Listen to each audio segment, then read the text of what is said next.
program some style. Hello, and welcome to Speak Friend, the first Speak Friend of 2021. It feels like it's been ages because I started up this show as a kind of guide to the league and the community and what's going on with the people in and around, but because there's been nothing going on, I've not had anyone on. But it's 2021, we're very hopeful going to the new year, and today I am joined by Dewi and Harry. How you doing, guys? Yeah, good, thanks. Thanks for having us on. It's a pleasure to be here. It's nice, yes, it's nice to be doing something like this again. It just feels like for ages since I've done anything with the community or got anyone on, and yeah, I was looking forward to it, and I just thought, who better than two of the other guys who've been propping up the content creation. Oh god, but yeah, it's been a funny old year. I'm just going to check with everyone because, as anyone who watches my streams know, I'm always very paranoid about the sound working. Yeah. Oh, yeah. People can hear us. Oh, yeah. If you could let us know in the chat that you can hear us a-okay, you can hear Harry and you can hear Dewi, that'd be great. We've already got a few in, which is fantastic. If it is your first time in, please do say hello in the chat. Let us know who you are and where you're from. And if it's not your first time, just say hello anyway, because we always like to hear from you guys.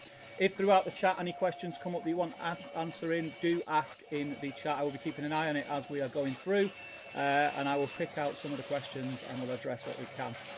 This is not going to be a Battle Streams in Middle-earth 5 or 6 hour or a charity event where we're running for 24 hours, even though we're going to be Sadly not. A couple of hours. We're just going to have a bit of fun, talk about what's going on, what we're looking forward to, and we'll get through as much as we can. So yeah, guys, if you could let us know in the chat, that would be fantastic. I'm just going to change that. And just so you know, I am listening. I'm just fiddling around with some models at the moment. I'm prepping and all that sort of stuff, because why not? Hobby chat, hobby building, that's what it's all about, I guess. Yeah. I was going to say, we had a conversation before this, and Steve, we're like, Steve, you going to do any hobbying? He's like, no, I've got a pilot. Cool, we'll do what we want then. Absolutely. I've actually been very productive this year so far. I've done painting tutorials, I've painted bats, I've painted started an East Lane Force, which we'll come to later. So it's not been too bad. Everyone says the sound is okay. They said I'm a bit quiet, so I'll turn my mic up a touch. I hope that equates the sound for you guys. The background sound that you can hear, I'm assuming, is Dewi's 3D printer going. Oh yeah, it might be. Yeah, right. I could definitely hear some. Yeah, I thought it was like some background sound music. It's like wheel, that kind of stuff. We're on 97%. So what are you printing? Thorin's foot. I wish. We'll go to that in a second, I'm sure. So I designed that, if you can see. It's looking cool, yeah. Oh, that is really nice. And I designed the base for it, and the edge with supports was a little bit sketchy, so it's just a little bit wobbly in one place, so I'm just printing off another one to see, with different supports, to see if it works a bit better. So yeah, the wearing is me, my friends. Good stuff, good stuff. It will, like I say, you're on 97%, so it shouldn't be too long, but if it gets too irritating, do let us know. 98. There's not much we can do. We'll throw a towel over it or something. So, Happy New Year, gents. Yeah, Happy New Year to you. It's but I know we sort of message each other and stuff, but it's the official. Yeah. You know, 2021 has begun. Huzzah! What a great start to the year.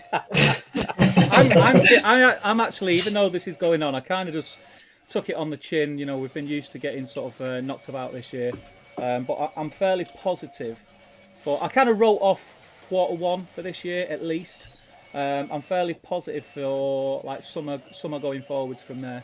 So I'm just looking forward to that, really. I'm just going to keep my head down, get as much content out as I can, and do as much stuff like this for you guys and what have you, and some others. And yeah, I'm positive for 2021. I'm hoping by the end of if by the end of 2021 we're in some way going back to normality, I'll be a very, very happy man. I think it'll be so. I think it kind of it had to happen, didn't it? The cases are getting out of control, and so be it. The quicker it ends, the better. Yeah. I think I'm maybe a bit more optimistic than some. I'm thinking, back to normal March, But Really? I don't think that's no. But it's one of those things you just don't know. I mean, they've cocked up everything else, so you just wonder whether vaccines will suddenly start rolling out, and we'll be like swimming in vaccines in the next 2 weeks. I just don't know. But I did this little thing, like a predictor app. Some sort of scientist has come up with some app on to predict when you're likely to get your jab, and I'm likely to get mine based on my age between July and September. 2023. Yeah, thankfully not. But so I guess that's a good sign that if someone 27 is going to get it, ideally between that sort of time. We'll see. Well, that's a prediction, isn't it? I think this lockdown is precisely the point of them trying to get on top of it and vaccinate to catch up with the infection rate.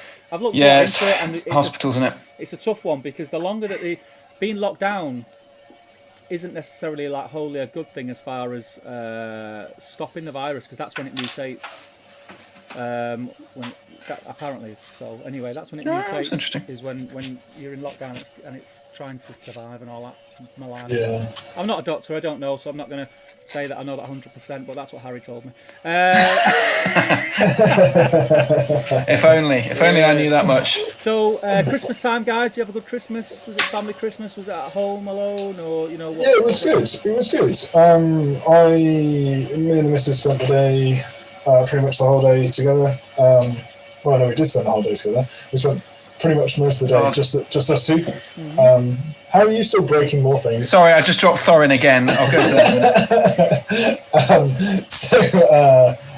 that. And then I spent the evening with my parents, grandparents, and my uncle because he's bubbled with my grandparents. So spent a few hours with them, and then that was it really. It was tough not to be able to do it. In one way, the thought of not being able to see everyone that I normally see, like family-wise, was a bit grim to think about. In the end, it wasn't as bad as I thought. I went to see my mum in the morning, Christmas morning, but social distance. She was on one couch, I was on the other. Even though she's in my bubble, I just wanted to be a little bit. I'm still just be cautious. She's at high risk, so I had that in the morning, and then I came home and I was cooking most of the day in the kitchen and drinking. And Anna's my wife. Her parents came for Christmas dinner because they're in our bubble also. Nice. So it wasn't too bad. It was all right. I was very tired by the end of the day. You mean drunk and full? Yeah. You know what? I felt like it's Christmas Day, isn't it? Oh, I felt like I didn't stop eating for about 4 days.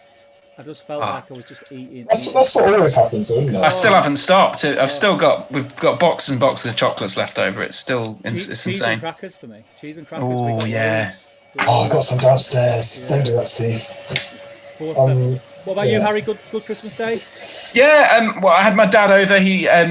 My mum and my dad are divorced, so he came over this year on his own. I cooked Christmas dinner, so I spent literally he arrived an hour early, which is the sort of thing my dad does, and I literally had my hand right up the turkey. I was just like, all right, Dad, how's it going? Like a hand, fist up the arse. But so other than that, it was good. It was good. Yeah, we just so I cooked, we ate, we had some drinks. We watched The Great Escape, and that was kind of it. Just had a few drinks, and I did see a couple of my friends in a park, which was quite good. We had a little fire going and all that sort of stuff in a country park near my in my hometown. So I saw them, but not quite the same. We usually do a 12 pints of Christmas or. As many as you can manage anyway. My friends usually get to about 12 and I get to 9 before I'm paralytic. But anyway, so we did something which was nice. But other than that, it was just Louise and I just chilling out. Did a bit of just walking, that sort of stuff. Nothing special though. But it was actually quite nice to not have to.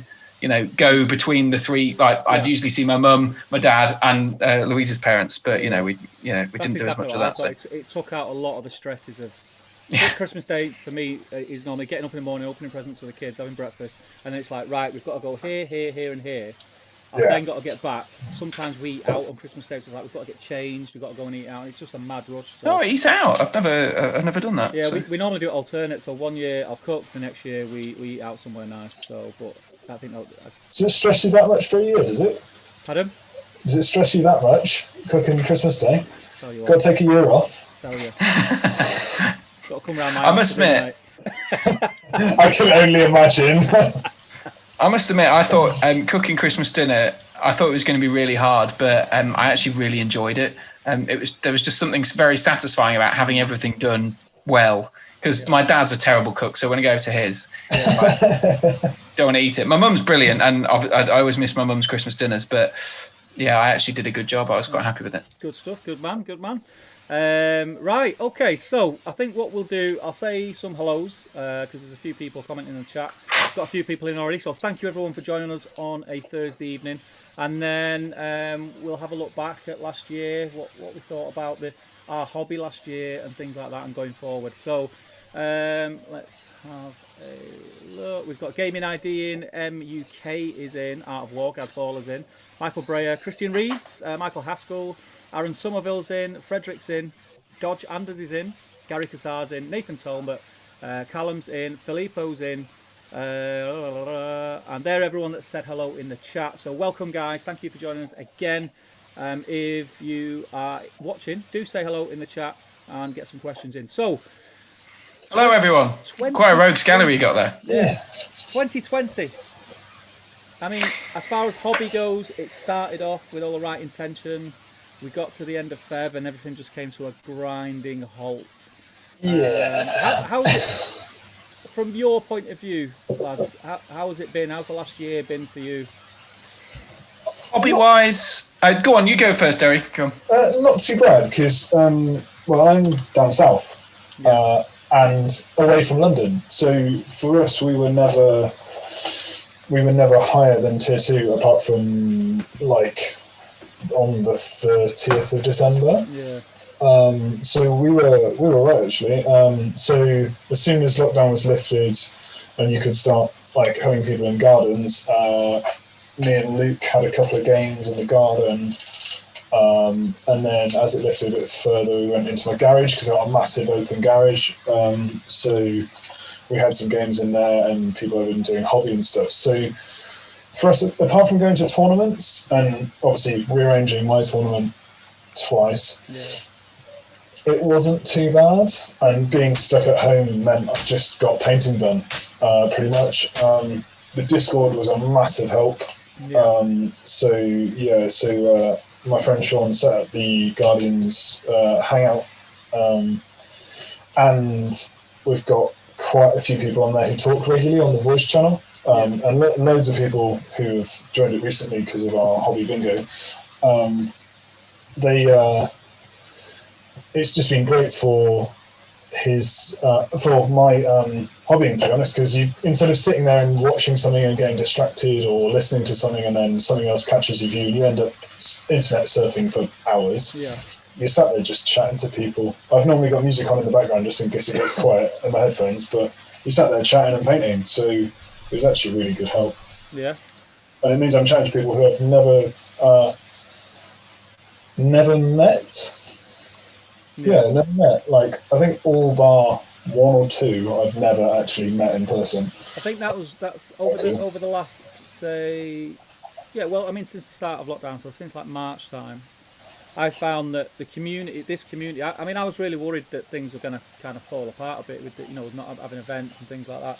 And if anything, from my point of view, I think it's gone the opposite. I think the community has come together in a different way. We've sort of learned. A lot of people are streaming. I was streaming. You guys have streamed. We gained like a new audience, so new names that before March I'd not spoke to or interacted with. And I just think a lot of people have come together, and it's morphed into something else. And I think it will morph back to the way that it was. But the way we do our hobby now is a lot different than it used to be.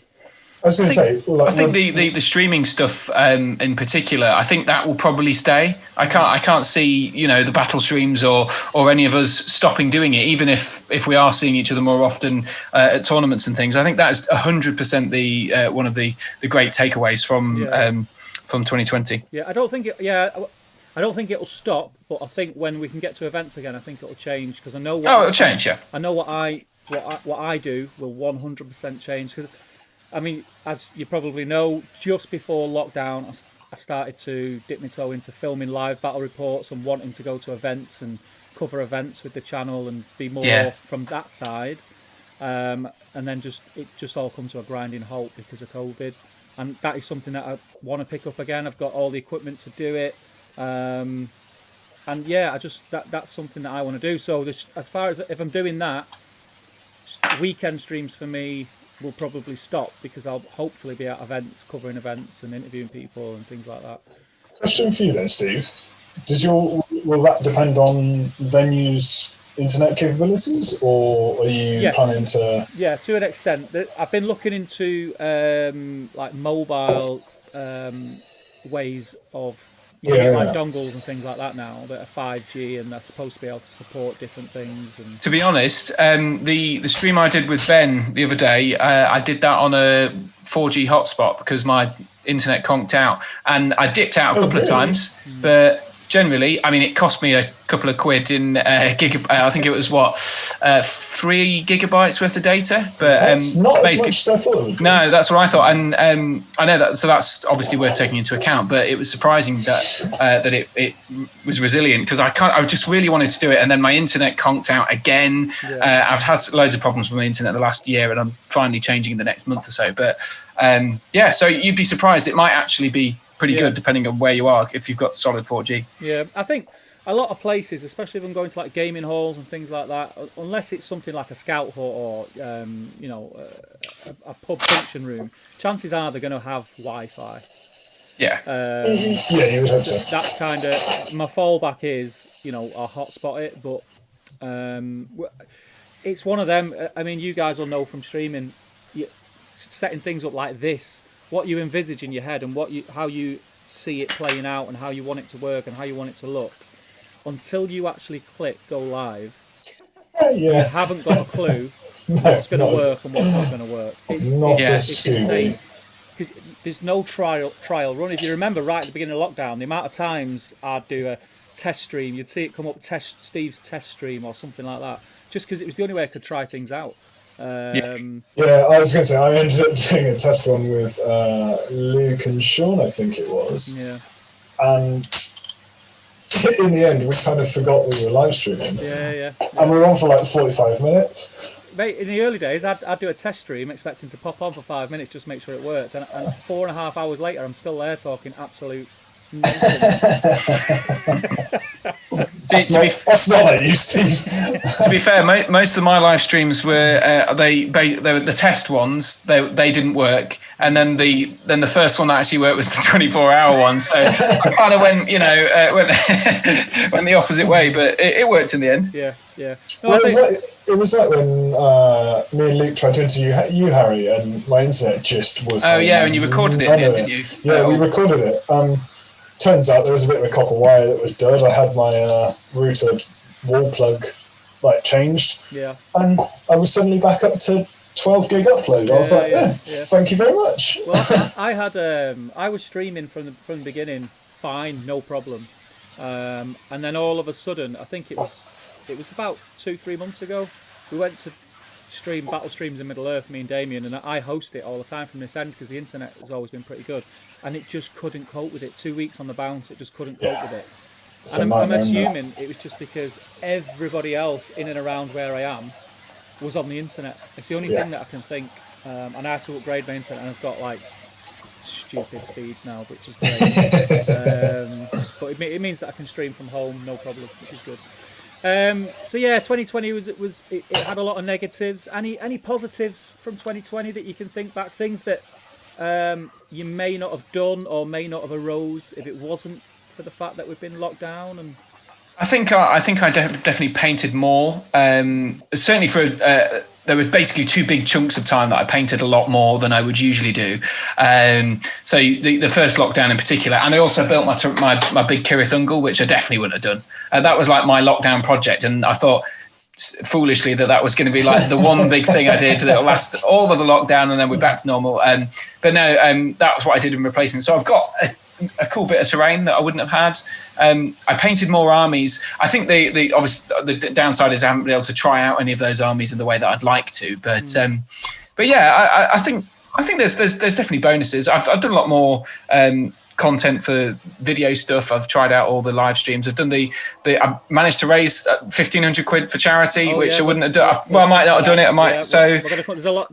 There's loads of things that you guys have done personally, which we are going to cover. But yeah, I'm with you, Harry. I don't think it's all been bad.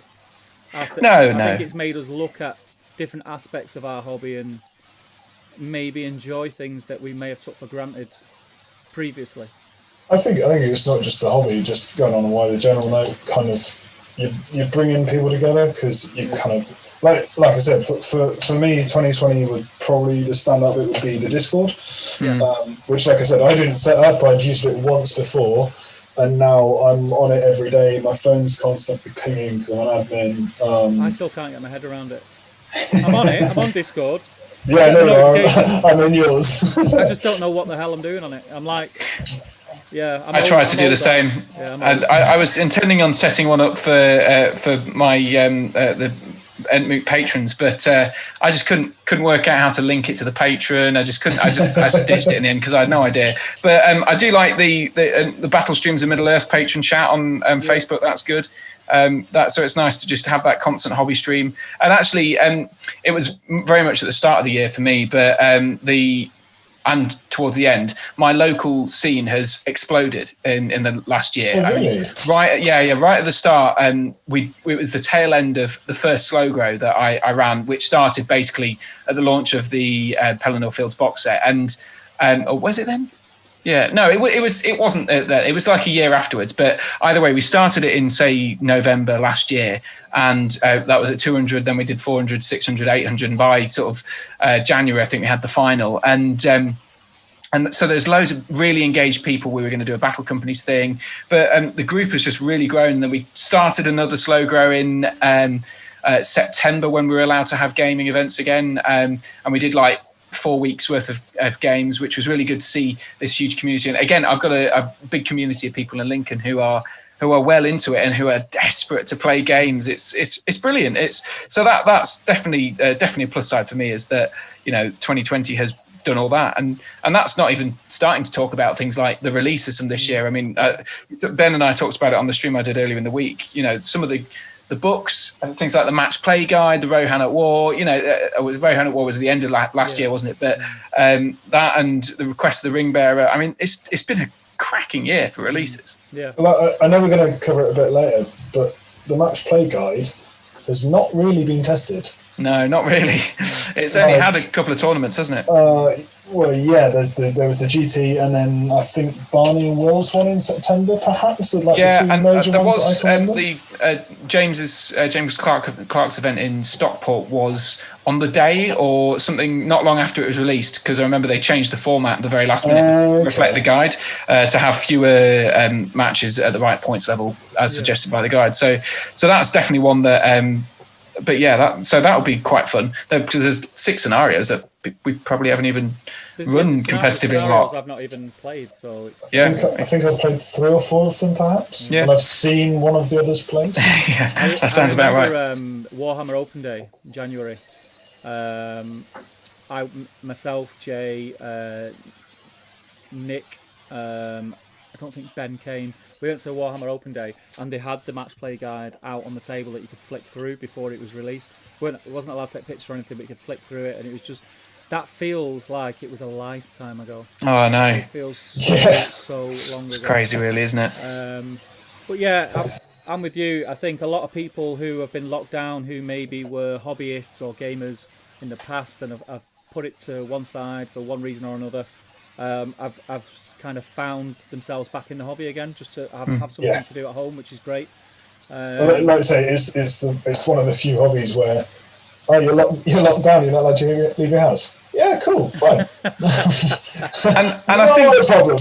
And I think the explosion in content has reflected that as well. I mean, I know, Dewi, you kind of kick-started your stuff again. I don't know whether it was late last year or early this year, but it was about this time last year, actually. Oh, okay. It has slowed down because of going back and whatever, and But like people like you and Out of the Frying Pan podcast that really kickstarted this year. I think they started last year, but that feels like a relatively fresh thing for this year. And there are loads of others that are, there's the Durin Show. I don't know if you've heard this. There's another podcast. Yeah. Are they the brothers? Is that the brother one? Yeah, there's 4 brothers in America. They're really fun. They play it, and it's they're good fun because they really take the piss out of each other. But nice competitive stuff. Yeah. But there's loads of them. There's a couple of Australian ones that have launched, and there's things like Battle Streams that you guys have started as well this year, and there's just loads. There's really loads. So there's Conquest Creations that Jacob Lucas in Australia started as well this year. So I mean, it's been huge in terms of the amount of content that we can now consume related to the hobby. I mean, I can't keep up with it. I don't know about you guys, but I can't keep up with all this stuff. I'm behind on everything. I really struggle to catch up on Zorp's live streams because like 4 or 5 hours. And it's the same with yours. If I can't do it live, I just don't do it because I'm pretty much the same. Too much time. I was gonna say I've caught kind of a couple of hours here, a couple of hours there when it's been on, but you try and watch it back, and unless you've got the chat up and you're reading through the chat, it's quite hard to follow a live stream. Yeah. So it's not all bad. There's lots of things that have come out of it, I think, and I think there's going to be more to come. I think everybody will know who you two guys are anyway, especially Harry, who live streamed like a madman for 24 hours not so long ago. But Dewi, do you want to give us a little bit of background about yourself, your channel, your Discord? We've touched on that already. Yeah, so give it a little plug. Brief background: started this game when I was 10. 17 years later, still there. Highlight of your career. Doubles partner, 7 stones. trying to get you back to the trying to scrub it from his memory, no doubt. No, we had such a good weekend. It was a good laugh. Like my standout moment for that weekend is the last game when we played Sam and Mike, wasn't it? Yeah. And they were like, "Oh, we're gonna put the Watcher here," and we were like, "Cool, Imra Hill, get it?" Smash. Yeah, Sam, I think that Watcher's dead, mate. I think it's dead. Harry, it was like Imra Hill and 4 charging knights. It was just like, yeah, cool. Oh, that'll do it. So Ardacon, the first Ardacon 2016, if I'm correct, me and Luke were driving up to Manchester, and I went, "Oh, do you want to start a YouTube thing?" And he said, "Yeah, I was going to ask you the same question." So we're like, "Cool." So we cracked on with that for a couple of years, I think, until I got a new job, essentially, and we both got new jobs at the same time, and it just meant, because we always had like the same day off, so we could film bat reps and all that kind of stuff, and it slowed down. And then the start of 2020, I brought back some new stuff with the Seventh Legions videos, and then did some of the interviews, and I think there was maybe another type of video, I can't remember. But yeah, I was at one point earlier in the year during lockdown, I was pumping out 2 videos a week, which was quite good. And then I just suddenly was like, oh, drained. So I haven't put anything out for a while. And then started moving into that kind of the live stream area because it's a little bit easier. Don't say that. Then people will understand why we do it. It's also, it all depends on your internet. It's 2 entirely different things, though, isn't it? They are very different. Oh, gosh, You've got your pre-recorded stuff that you sit down and they could be weeks in the planning. The research, whether it's an army review and you're looking at, you sort of theorising all the different lists. Whether it's a battle report and you try to get the armies together, make sure they're painted. Get someone to play against. It all takes a lot of time. Whereas the live streams, they are easier in the amount of time that they take up. But they're also, for me, like, I love this because, and I think especially now because it's a conversation, isn't it? We've not had it. We can't go to an event and spend the weekend talking about toy soldiers. Being able to do this is massive for me personally. It's kind of what's, I think, kept me sane in lockdown, if I'm honest. I think one of the negatives for me about 2020, this is going to sound really bad, is not going to work, because the spare 5 minutes I had was writing army lists. And working from home, instead I've got all my paints, I've got my own computer, I can do, like, if I've got a spare 5 minutes, I'll just do it, like, kind of go, I'll design some 3D stuff for my printer, or I'll just paint this quickly, or that kind of thing. Don't lie, the only decision you've made today is whether you should change your underpants or not. He's not even wearing any, you can't see us below the camera. But yeah, it kind of, like, for all the Send Forth All Legions videos, I've written pretty much all the lists for all of them, which is why I haven't done the Quest of the Rimbo ones, because I haven't necessarily felt the urge to sit down and write, what is it, kind of 15 different lists for the 3 points levels that I do for the 5 new legions. So, yeah. So you did get onto, you've done quite a lot of the sort of theorising the lists and that kind of video, looking at lists. Yeah, I've done all the legendary legions bar the Quest of the Rimbo ones. And that's on the YouTube channel. Yeah, that's on Guardians of Wiltshire. Yeah. So it's Guardians of Wiltshire. Do go and check it out now. Don't leave this stream though.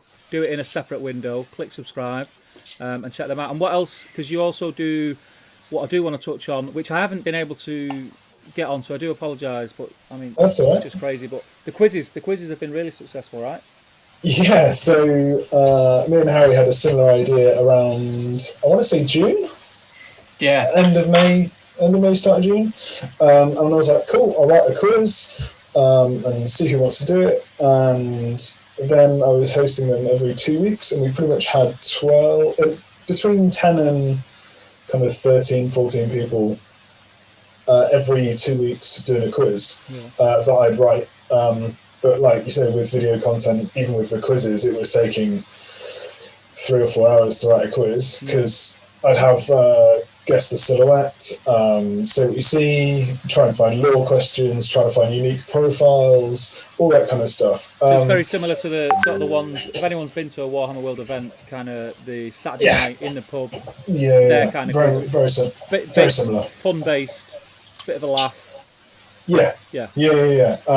Harry once asked how difficult I made some. They got very, very hard after a while. I think I was there for definitely for the first few or alternate ones for the early ones, and then after a while, I think we settled on Tuesdays or something in the end. Yeah. And Tuesdays aren't the greatest day of the week for me, and also it was really hard. So I was like, I can't just join in every week just to get be schooled on Tolkien. It was pretty tricky, but they were very good fun. And actually, the group of people that they're like the regulars that join are always good to go and have a chat with as well, which is nice. Yeah, it was kind of Dave Clubley's, Mike Tetley's, Harry, you were on quite a few. Josh Bryant was on there quite a lot.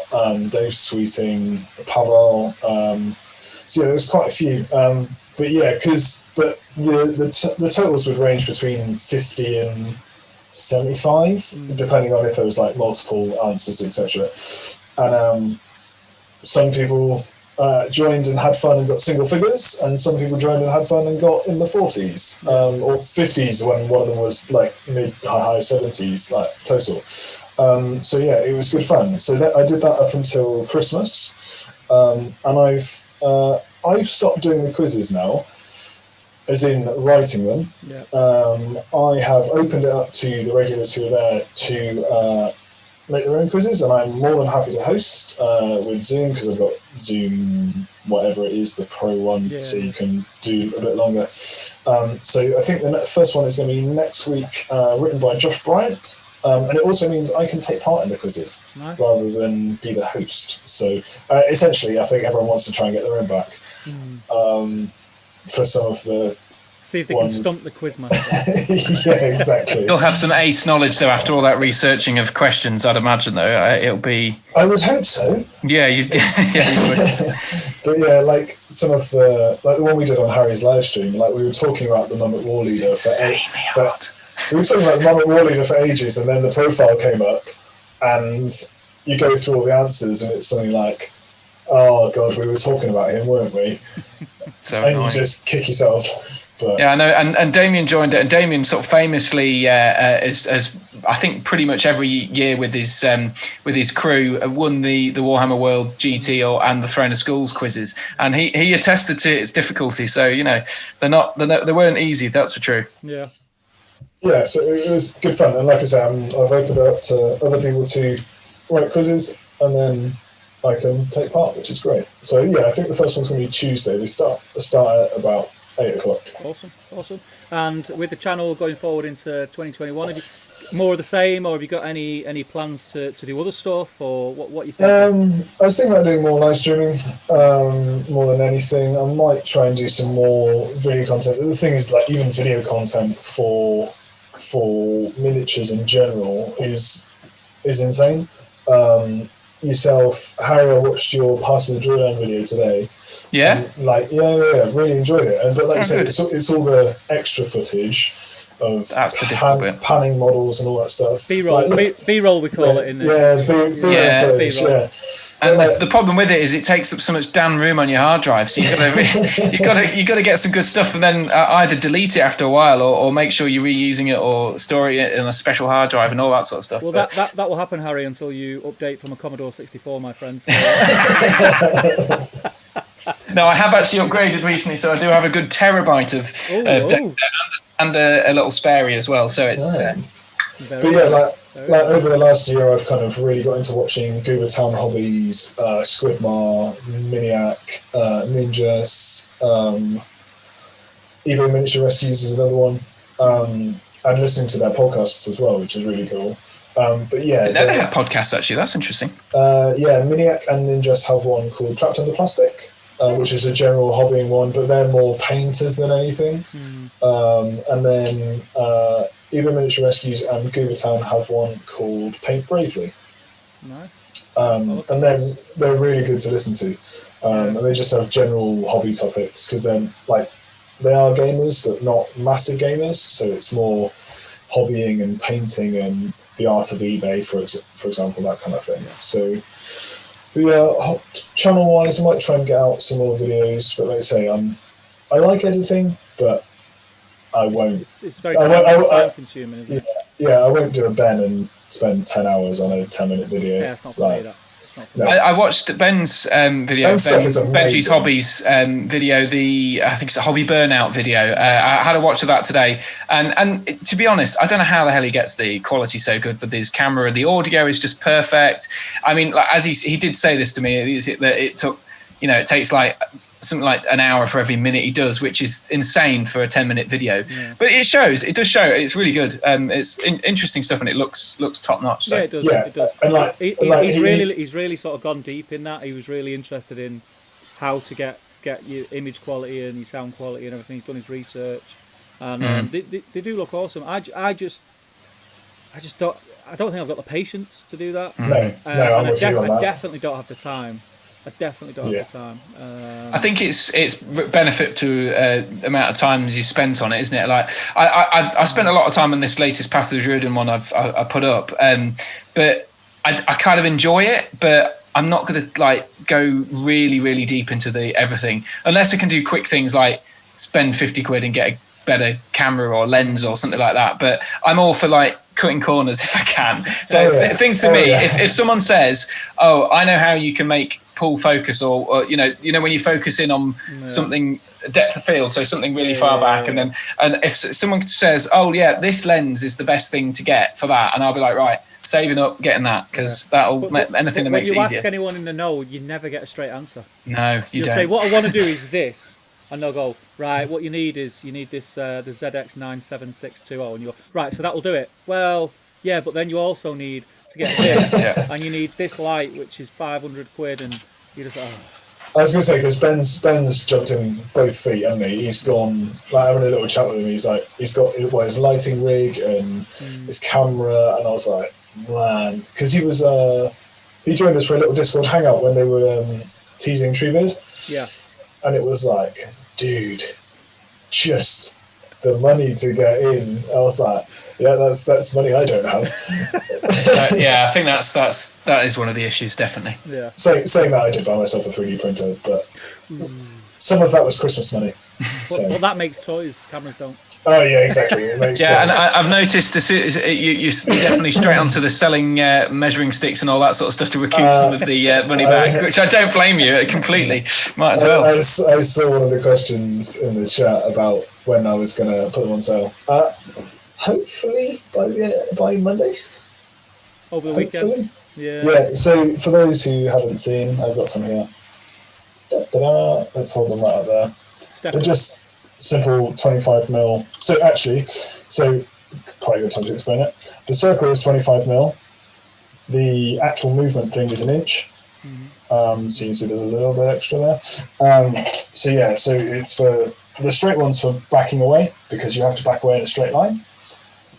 I think a lot more people will be trapped if they use this. Yeah.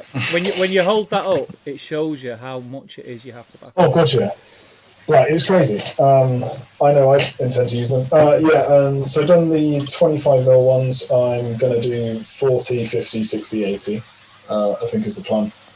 Nice. Just simple inch movement for all of them. So that's the plan, and hopefully they'll be all ready to go on Monday. Very cool. Very cool. It's a case of designing and test printing all weekend. Yeah.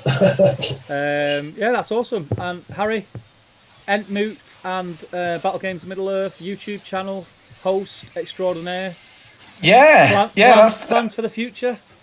Well, I actually the Path to the Druiden video is the sort of stuff I actually would love to be making all the time. That's kind of the dream for me, is to be creating something like that as often as possible. I mean, it's not going to be every week. It's certainly not going to be every other week even. I think it's more likely to be once a month. But something like that, I'd love to be able to do something like that. So just really dive deep into every aspect of the hobby, because I think for now on the channel, the YouTube channel, I've been doing a lot of painting tutorials over the last few years. I did a bit of battle reports, but I'm not as good as you guys with your you've got like all the rig with the different cameras and it's a rabbit hole, mate. I'm still nowhere near where I want to be. Nowhere near. I know, and that's the thing. And like Zorp is got his like high tech cameras, and he clearly takes an awful lot of time to have extra camera people working on it and all that sort of stuff. So I'm not sure I'm going to be able to compete with that. I'd love to give it a go, because one of my favourite battle reports I didn't make. It was one by Broadsword Gaming. I don't know whether you ever watched that stuff, Oliver. Yeah, and that is a great battle report. I really, really enjoyed that. And because I saw how he made it, I'd like to be able to do that. But the problem is, I think I'd have to be filming it, so therefore I'd have to get 2 people in the room, and therefore it wouldn't be me. It'd be you and Dewi playing it out, and that'd be ace. I'd love to do that. So maybe that's something I'd like to do this year when we're allowed to do things. But keep the podcast going. I mean, I'm kind of just putting coals on the fire to keep it burning at the moment. Really, not really feeding the blaze, to extend that metaphor, because it's not Entmoot. It's not really Entmoot at the moment, because I wanted to do tournaments. I've always wanted it to be about talking to as many people as possible about the hobby at once. Now that's 6 people that's in a tournament, all playing games of different abilities, and I just can't do that at the moment, because I want to be able to meet people I've never met before, and that's pretty much impossible over the internet. I mean, you can get the odd person, but it's just easier to get people who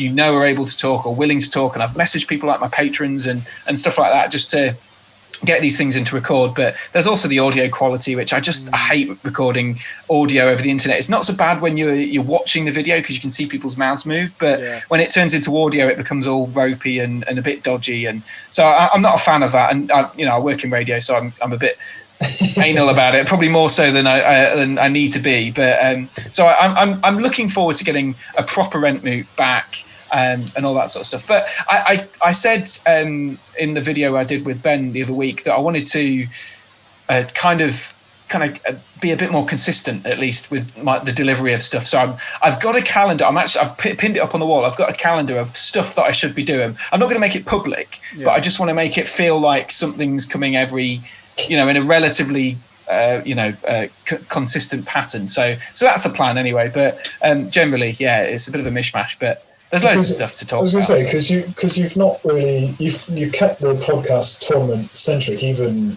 in the last 8-9 months. Well, because I was going to say, it's the only podcast out there that I've really listened to that is tournament basis. Like I was listening. What did I listen to the other day at the gym? North of the Shire, the Canadian podcast. But like you say, audio over the internet is a little bit tricky. The first episode, one of their mics was a little bit ropey, but the second one he bought a new one and was much better. I think that's the thing though, is I had a unique selling point. You know, I had a thing that's different. It makes mine stand out. You've got the sound of the tournament, which is just something. It's lovely when you hear that microphone come on, and I say, oh, we're off to wherever, and then you get the little jingle, and then you hear the sort of surge of sound of people laughing in the background, dice rolling. Yeah, that's it. It's just that texture of the sound, which I love, and I just thought that's something that I do for my living, so I know how to do it, and I know how to make it all sound consistent at least. And you know, and other people are doing, like Out the Frying Pan, for example, doing great work, just chewing over the news, the big topics, all that sort of stuff.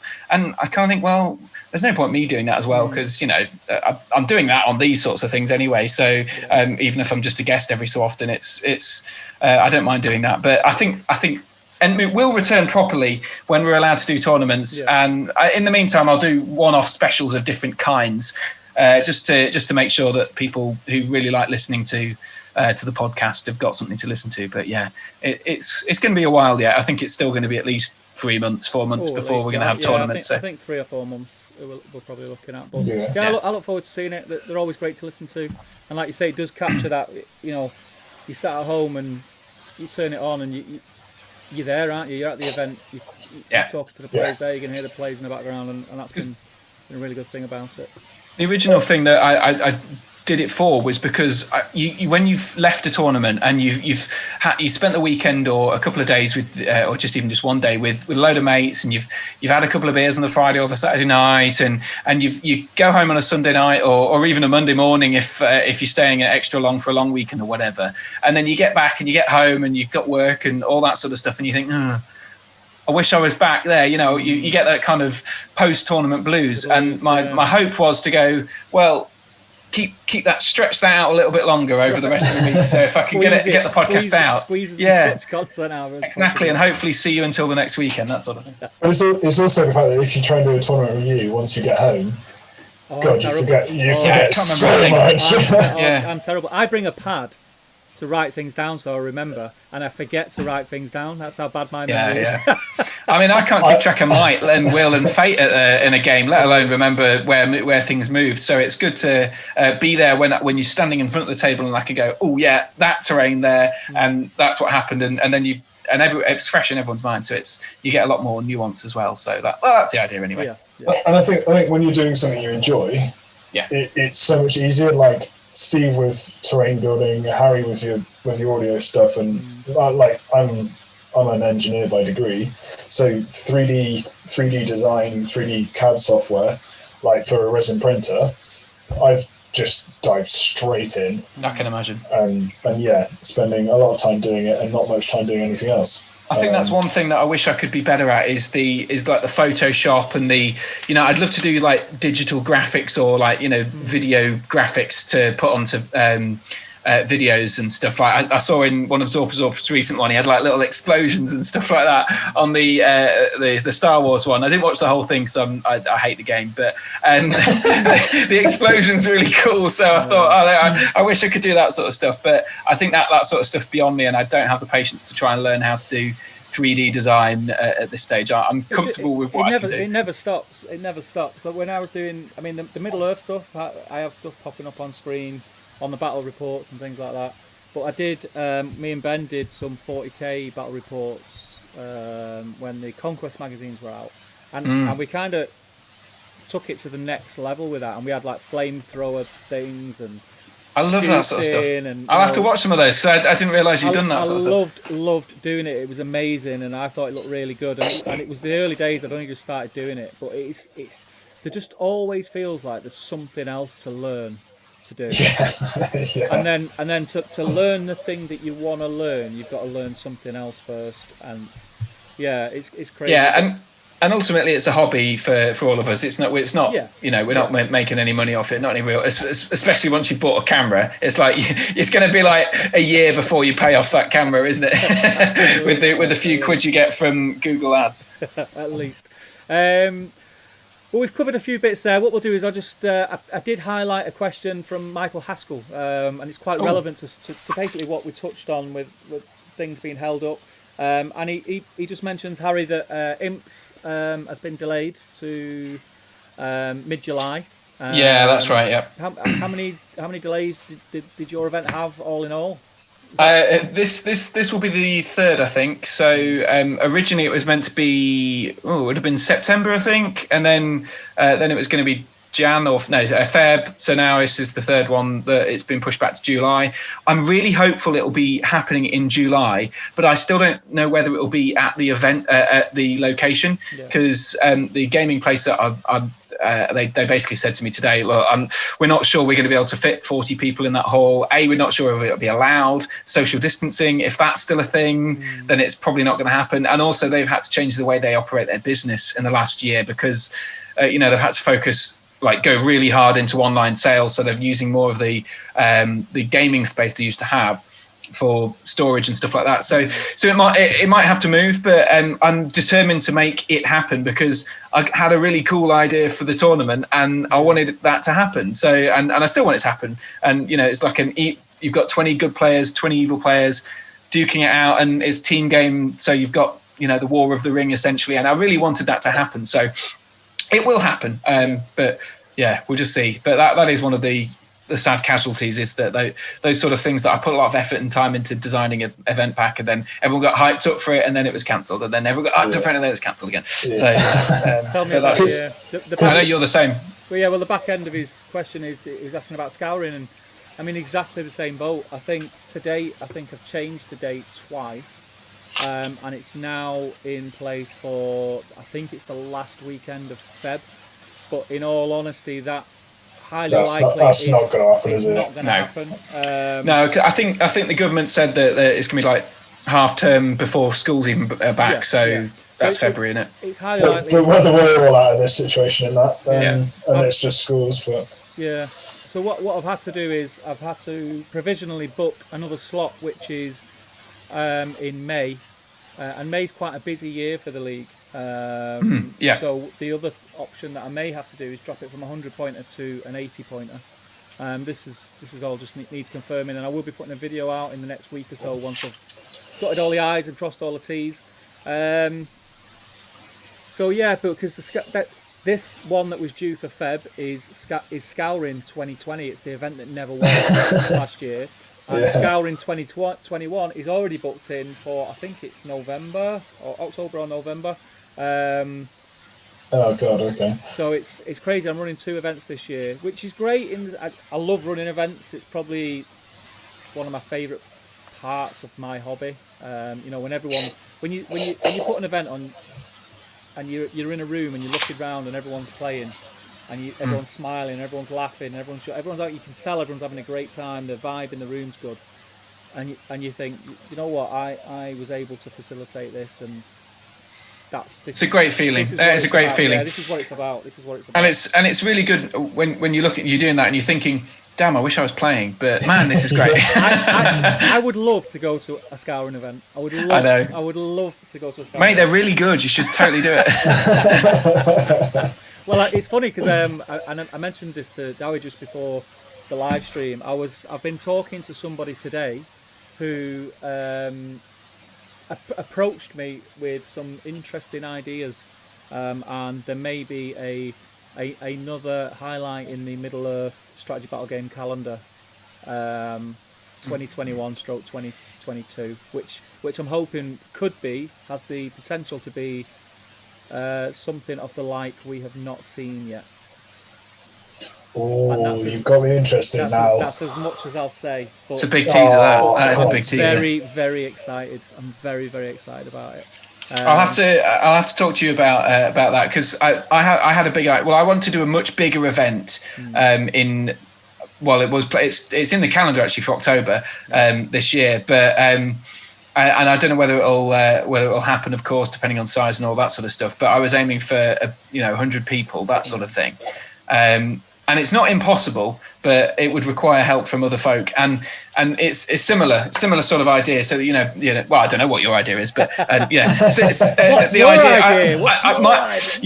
I just want to do something a bit different. So I'll keep that under wraps as well, because I don't know whether it will happen. I don't want to excite people if it's not going to happen. Well, just to put it out there, I'm all up for, and I always have been up for cross pollination and helping each other out. Yes. I think it's something that I find when I started to do YouTube, I did find in the early days that people are quite territorial.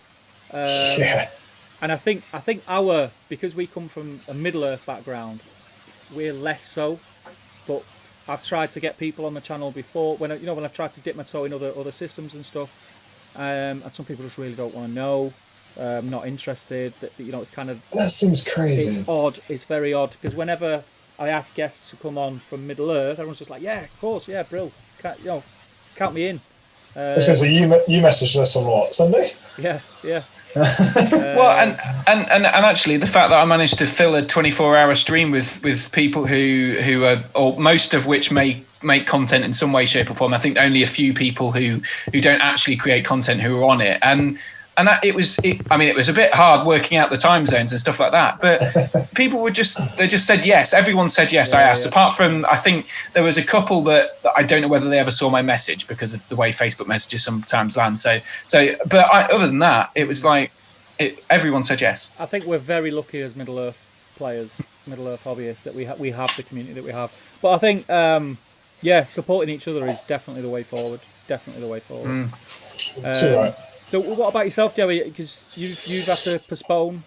Yeah, so we were due to be first weekend in July, and then postponed to the same weekend as Harry's in October, because that was the only free date at that point for a 100-point event, because it would be our first 100-point event. And then it came around to there ended up being a few people going to both of our events, so it was kind of like Harry was one of them. I know, I was really annoyed because I couldn't go to your event. So actually it's a blessing that it's moved again. I'll go to yours now. Yeah, so then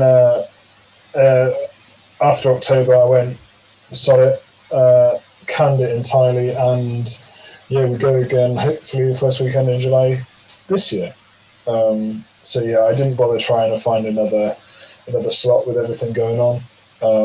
It was a bit like, I tried to rearrange it once. Let's just kind of can it for 2020, and I've got the slot for 2021. Yeah, it gets to the stage where you're almost putting your event on twice the same weekend, which is a bit stupid, isn't it? Yeah, when I said I've sort of provisionally booked May, and I think it's mid-May. I know May was a funny one. I think it's the weekend after Alistair's event. Yeah, in Winchester, isn't it? Yeah, it's the weekend after that. So it's 2 weeks before Seven Stones. I was going to say, is it close to Seven Stones? I think it's 2 weeks before.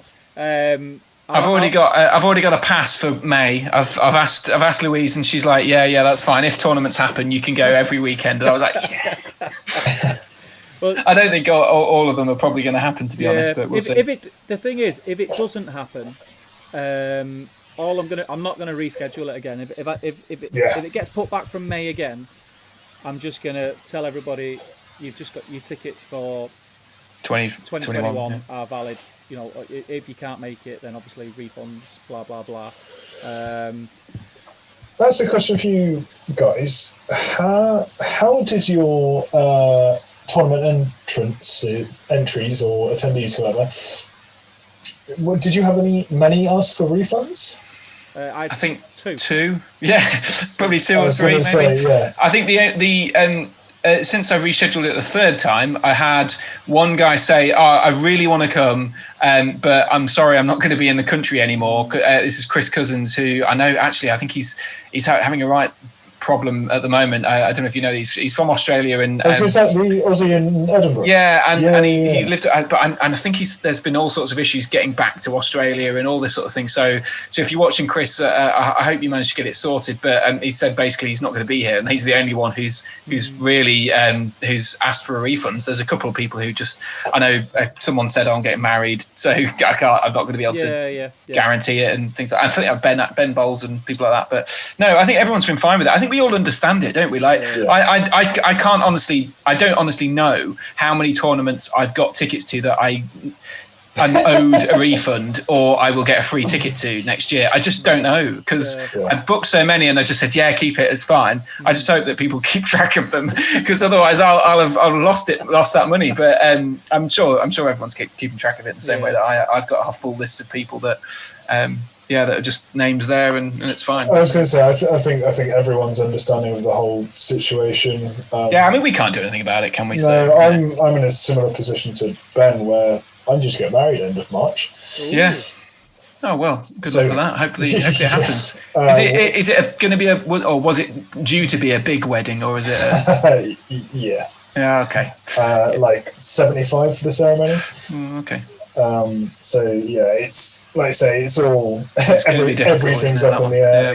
Yeah, I'm fully expecting us just to have a little registry thing and then a big bash next year. So that's what I think is going to happen. So if everyone's wondering why I'm looking down all the time, I'm cleaning out paint pot funnels because I'm doing dropper bowls. I'm doing dropper bowls. I wish I put pants on, is what he's saying.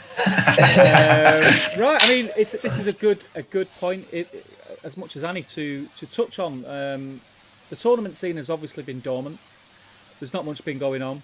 We're all looking forward to going to events again. What do you think the reaction is going to be once events?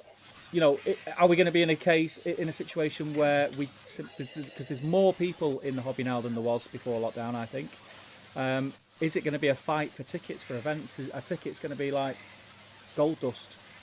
I think they've already been sold, which is the issue. I think there'll be a lot of people who really want to go to events this year, and they'll find that they've all been snapped up by everyone who was going to go to stuff in 2020. So like people like you're out with a frying pan team, they just won't have any events to go to because they're all sold out. And I think that's why I've been really keen to try and work out how to expand the size of my event, because I couldn't believe it when mine sold out. I mean, this was the second year I did it, and it sold out 40, and that's the max capacity I can do there. So I was just thinking straight away, can I make this bigger? And the only bit, the big hindrance there is I need to find enough terrain for another table. But I really want. I think people are going to be desperate to go to those huge events, even Ardicon and stuff like that. And, hopefully that happens. I mean, I haven't heard a peep about it since I spoke to James Clark himself a while back now.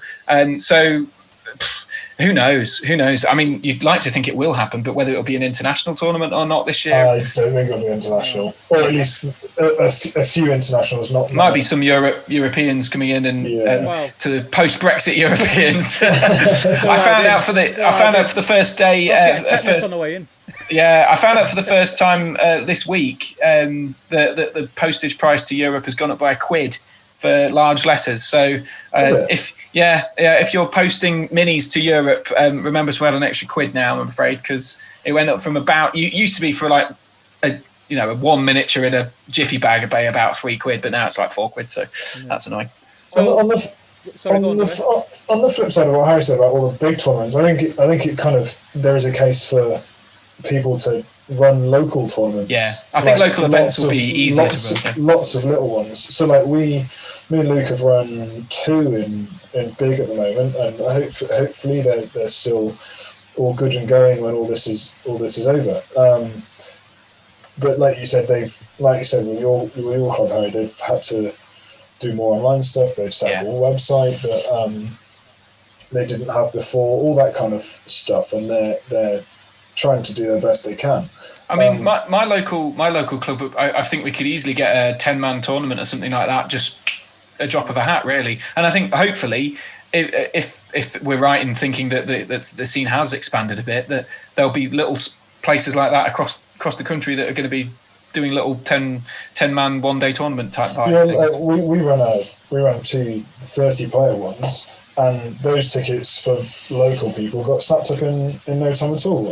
Yeah, that was it's crazy. One of the things that I did want to touch on when we spoke about this was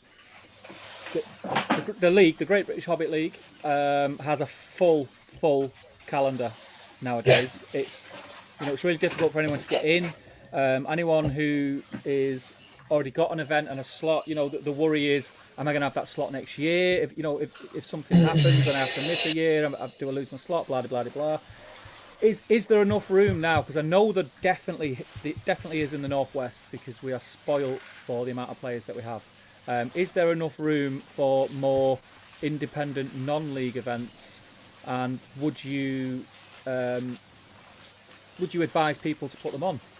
Yeah, 100%. Yeah, always. Absolutely. Yeah? Always. Because the way the league works, I'm not sure if anyone knows, the way the league works, you will never have two big events in a similar area back to back. Well, they try the damnedest not to let that happen. Yeah. They are close to each other. So if you've got an event that's down south, or an event that's in, let's say you live down south, there could be an event up north or in Scotland. There's no reason not to host an event in and around your local club, your local store. And I just think at the minute we've all not played games for that long. I think it's a no-brainer. I don't think you can fail at putting an event on. I think people would travel for it as well. Like, I mean, even if say for example, me and Lincoln, if someone set one up in Peterborough, that's an hour and a bit for me, or Nottingham, an hour and a bit for me. Like, I'd do that for a day. That'd be fine, because it's been so long. If someone's putting something on, and I think the GBHL itself has it's got like a little marketing machine that's it's got a calendar inbuilt into that Facebook page. It's got so many people on it, so there's a bit of a premium for those events, and there always will be. But that doesn't mean people won't turn up to other stuff. I think it's helpful if for example, you've got Steve or me or Dewi, and then you could just send us a message and we'll promote your event. And I'm always up for that, even if it's non-GBHL. I think we'd always shout out of people's events. So if you're considering it, I'd definitely do it. Yeah, I mean, again, that's a you can't lose by doing that. Us guys, especially us who have the platform to do it, by promoting other people's events and other people's events being successful, keeps the community alive, which means when we do events, there's going to be a demand for them for that event. I've always seen it that way. This goes back to the content creator crossover stuff. I just think there's no losers in that. It just makes complete sense for everyone to pull together and everyone benefit from the success of the community, which I think is just going from strength to strength. And I was worried, I'm not going to lie, at the start of lockdown, I was worried that it was going to drop off. And yeah, I think I can understand, especially because it had been, a year since the new edition came out, and then with everything was going really well, and then I could have seen it happening, that people would lose interest, they'd move on. Games Workshop, could have easily gone, well, actually, we're not going to release any Lord of the Rings stuff, because ultimately they're going to make more money off 40k and Sigmar, and there was a little slowdown, that's obvious, but they're still pumping out stuff. There's still new books, there's still new models, and I think GW has I think it's found the right balance to not overwhelm us with new stuff, considering the situation. The guys that are up there, hopefully, making the decisions, Rob, you Jay, now Dan, the people who are part of the community that we've all been part of for years, I think they're fully aware that they all probably want the same stuff we want, and that want it to head in the same direction that we all want it to head in, and be a success and keep going from strength to strength. I think we're in a really good, strong position for coming out of lockdown and seeing what this game can actually do. If anything, I'd prefer them to have released less stuff, because, I think. Whoa, calm down, Harry. No. I mean, honestly, there's been no chance to fully play through all the the War at Rohan stuff. Haven't had a fully chance to play the match play guide, and now the Quest of the Ringbearer stuff. I barely even looked at it, to be honest. But I've done some of the scenarios, but. like the competitive wise, the scene is going to have almost skipped so many steps on the way to thing. I mean, I guess it almost feels like we don't need another rule book for months. But that's not how Games Workshop works in terms of releasing stuff. I'm sure there'll be something coming along very soon, especially because the Easterling's been teased. It'll be. I still predicting it. I think it'll be War in Erebor, and I think there'll be new stuff for Easterlings. Hold that thought. I know. I'm sure that's on your list. But sorry, go on. But yeah, I do think that we've been quite lucky actually, because despite the lack of tournaments, we've still had stuff to get our teeth into intermittently. But look at 40k. Look how much stuff 40k's come out since lockdown. It's insane. An insane amount. Sticking on the theme of events and going forward, and I know this was mentioned on I'm trying to think what live stream it was, and I can't remember. It might have been mine actually. In fact, I think it was mine. I think it was when I had I don't know what you're on about, but I only go to yours. I think it was when I had Will on, and I asked Will, and he didn't think so. Do we think that when we are allowed to play, and we've all got these armies that we've been, some of us have got 2, 3, 4 armies that we've been painting and building and theorising, are we going to see a slightly different meta to when the tournament scene kind of come to a halt? Are we going to see more newer armies and realise actually that some of these armies can do some pretty good stuff and do well? I know. He's probably going to not like this, but Mr. King's been painting up a lot of different armies. I know Ali's been theorising different bits and pieces and painting up different armies. He's got a Theodred's Guard army at about 700 points that's got about 40 odd throwing spears. I think people have been theory hammering lists to the nth degree. Probably a little bit less more recently, but in the first lockdown, definitely I would have thought people would have been looking at that kind of thing.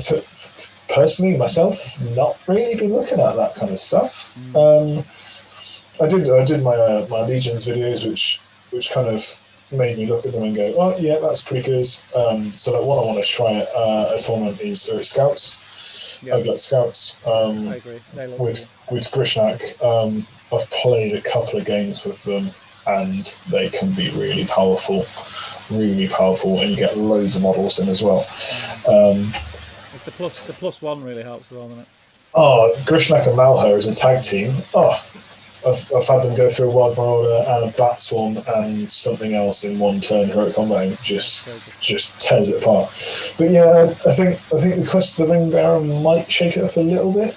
Rangers of Athelion are still going to be very good at low points, and with the 2 new Ranger heroes, I think it's just increased that points limit they're affected. The Black Riders is going to be a game changer in some scenarios. I think it's lists like that, like the Black Riders that will or could potentially. I don't think they're going to turn up and start winning events, but I think they can start ruining people's days at events.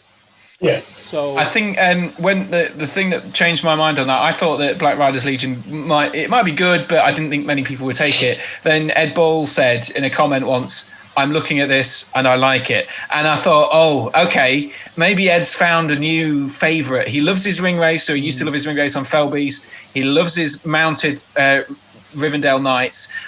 So combine the two and you've got 9 ring race, and it sounds like it has potential. And if Ed Ball's combine the two interested, and throw in a load of buffs. yeah, and you got Ed Ball thinking about it, then I think you probably should be worried. But I'm not 100% sure that the meta will change straight away. I think because there's been so much released, people will be like, God, no, I don't know which one to start with. And maybe people like me, I've painted up like Ali, you were suggesting, Dewi, have painted up a few armies.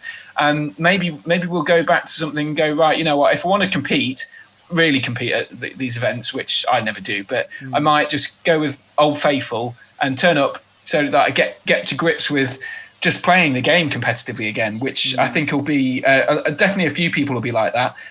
Some people will just go straight into something new and love it. And I think it's probably mid-level to the lower end of the tournament. We'll start seeing loads of really spicy stuff that, like you say, could ruin people's days. But the top tier, maybe we'll see some new things. But I'm inclined to think, that some of the power gamers in the community, which there's not a lot of, to be fair. 10%. Yeah, that sort of thing. That they might relatively stay where they are and just see what they come up against and see how they can deal with those lists first. And then if say Ed sticks with his Rivendell Knights, he sees the Black Legion, the Black Riders Legion, and then goes, I can beat that, so then I don't need to change to that. I'll be fine.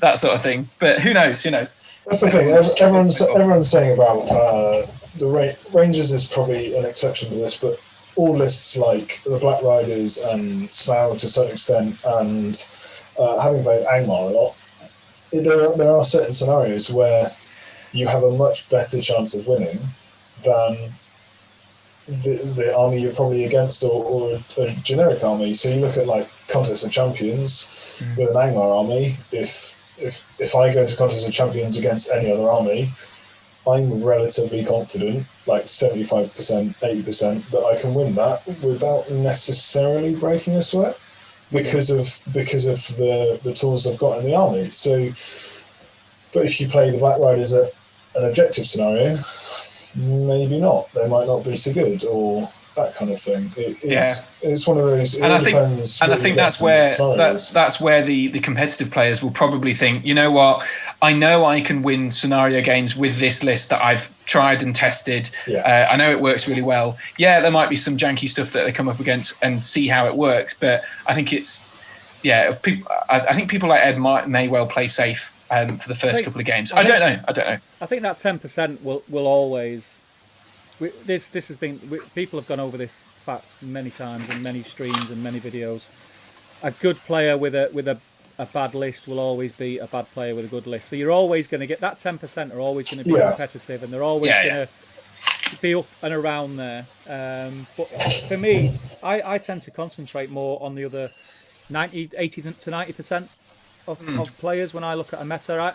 I rarely look at the top 10. I rarely look at top tables. I'm not a competitive player. I find it really hard to concentrate for that long and be serious for that long. It's because you've normally got a beer in your hand. I like to have a chat and mess about. And but I think the thing is, it's worth noting though, is that although those 80 that you might be playing against the 80%, and I certainly play against that 80% a lot more than the top tier players.